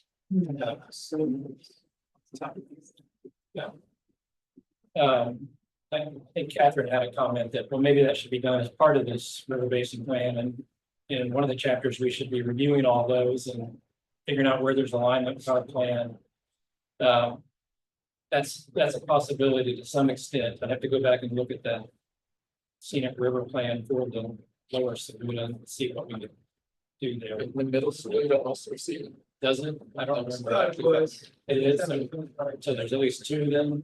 The middle Saluda was the first river protected under the state's rivers plan. So yes, there are 2 in the basin. Chapter 1 of the plan, which we kind of write last, covers existing plans that are related in the basin. A lot of times it's plans that like Upstate Forever's done, the watershed-based plans, and that's where we can kind of do at least a cursory check of alignment with the plans that are mentioned here. But I think the thought of the broad was that now that once the broad plan was written, then I should look at it and the scenic river designations in the broad and make sure that, you know, there's compatibility or alignment between them. That would be part of the implementation. I think if we do something like this, we would probably need to include the other plans that are already out there. So like watershed based plans from DES, the watershed based plans that the Office of Resilience is now doing, others that I can't think of, but they're fine with that.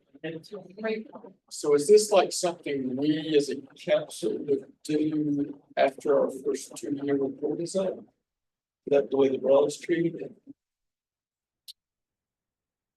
I don't remember how this got worked into their implementation plan, if it even did. I don't recall that they had an action around assessing alignment. I think it might have been a recommendation, but it never made its way into the implementation plan. Well, I think that would be fine if we say, we're gonna do our plan, then look at these other plans, but they're robust plans. Maybe there's at least 5 in the watershed based plans and the basin, so it's not a trivial task, so it's like. Yeah, I like the idea, but I don't think it's as you said, I don't think it's a trivial task, and I think we could spend the whole couple of 2 or 3 meetings just trying to do it, you know, or more. So that's kind of where I'd say, well, maybe after a conversation, what are we gonna do next? Maybe it's something we tackle down the road, but.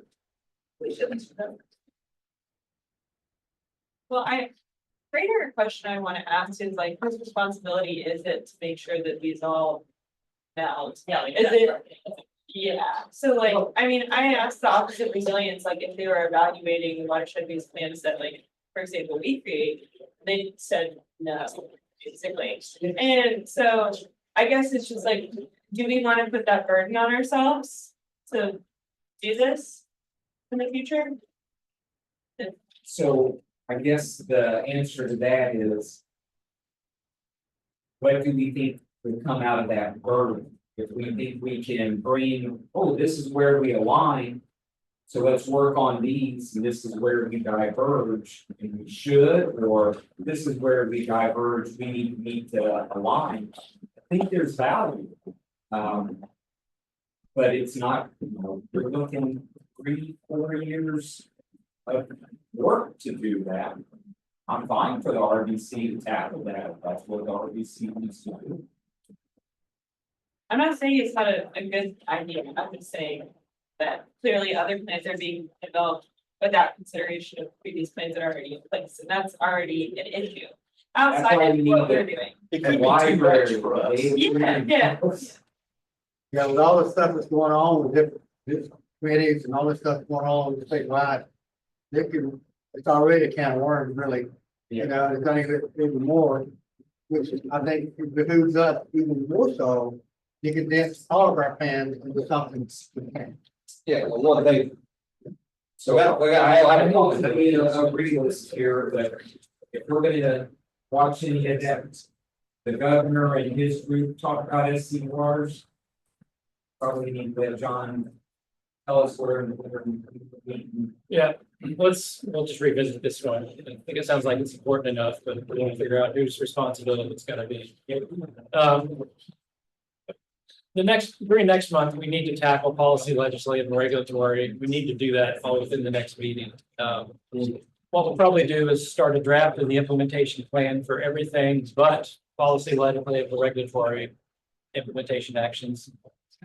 In fact, a lot of the policy, legislative, and regulatory recommendations don't really make their way into the implementation plan. They're just recommendations on, hey, we think legislatures should do this or this. There's not a lot of implementation for us to do. It's for their consideration. So that's a good thing. So, but the difficult thing is a lot of these, like safe yield and mainstream flow, a lot of these will take some discussion.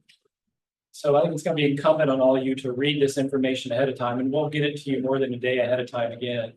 Think about what you support, what you not support, and where would you like to see some wording changes for something that you might be able to support. We just need to be quick about how we go through those last groups of recommendations. And then there's still a number of recommendations or other topics that we haven't developed recommendations around, but we might want to think about. And I'll probably ask you all to look through this list. Here's potential data gaps. Here's data, watershed atlas, collaboration with other basins, regulatory challenges, land use and economic data. A lot of this we've already covered, but if there's something in here that sparks something that's important in your mind that we need a recommendation for, you need to come to the next meeting with that recommendation so we can consider it. So we don't have to wordsmith and develop it. We can just say, do we like this or not? Okay, next month, November 20th, 3 weeks from now. We'll let you know if we have significant comments on chapters 5 and 6, finish the discussion of recommendations, we'll look at the implementation plan. Schedule. We'd like to finalize the implementation plan so we can write that last chapter. Between now and the end of the year, early January, we'll also be getting chapter 1. You'll get chapter 9 probably in December once we're done with recommendations. So you'll have this final 3 or 4 chapters to review. You'll also be getting updated chapters in the comment logs on 2, 3, 4, 5, 6, and 7. We also need to start working on executive summary. So, I mean, the goal in January, if we can get there, would be to have a whole draft plan together and the first draft of the executive summary. I'm not sure if we're going to be able to meet that or not. We're still going to need more time to talk about recommendations next month. We might not get too much into the information. That leaves us for finalizing the draft plan, February, March, having public meetings in March, April, May timeframe. Any questions?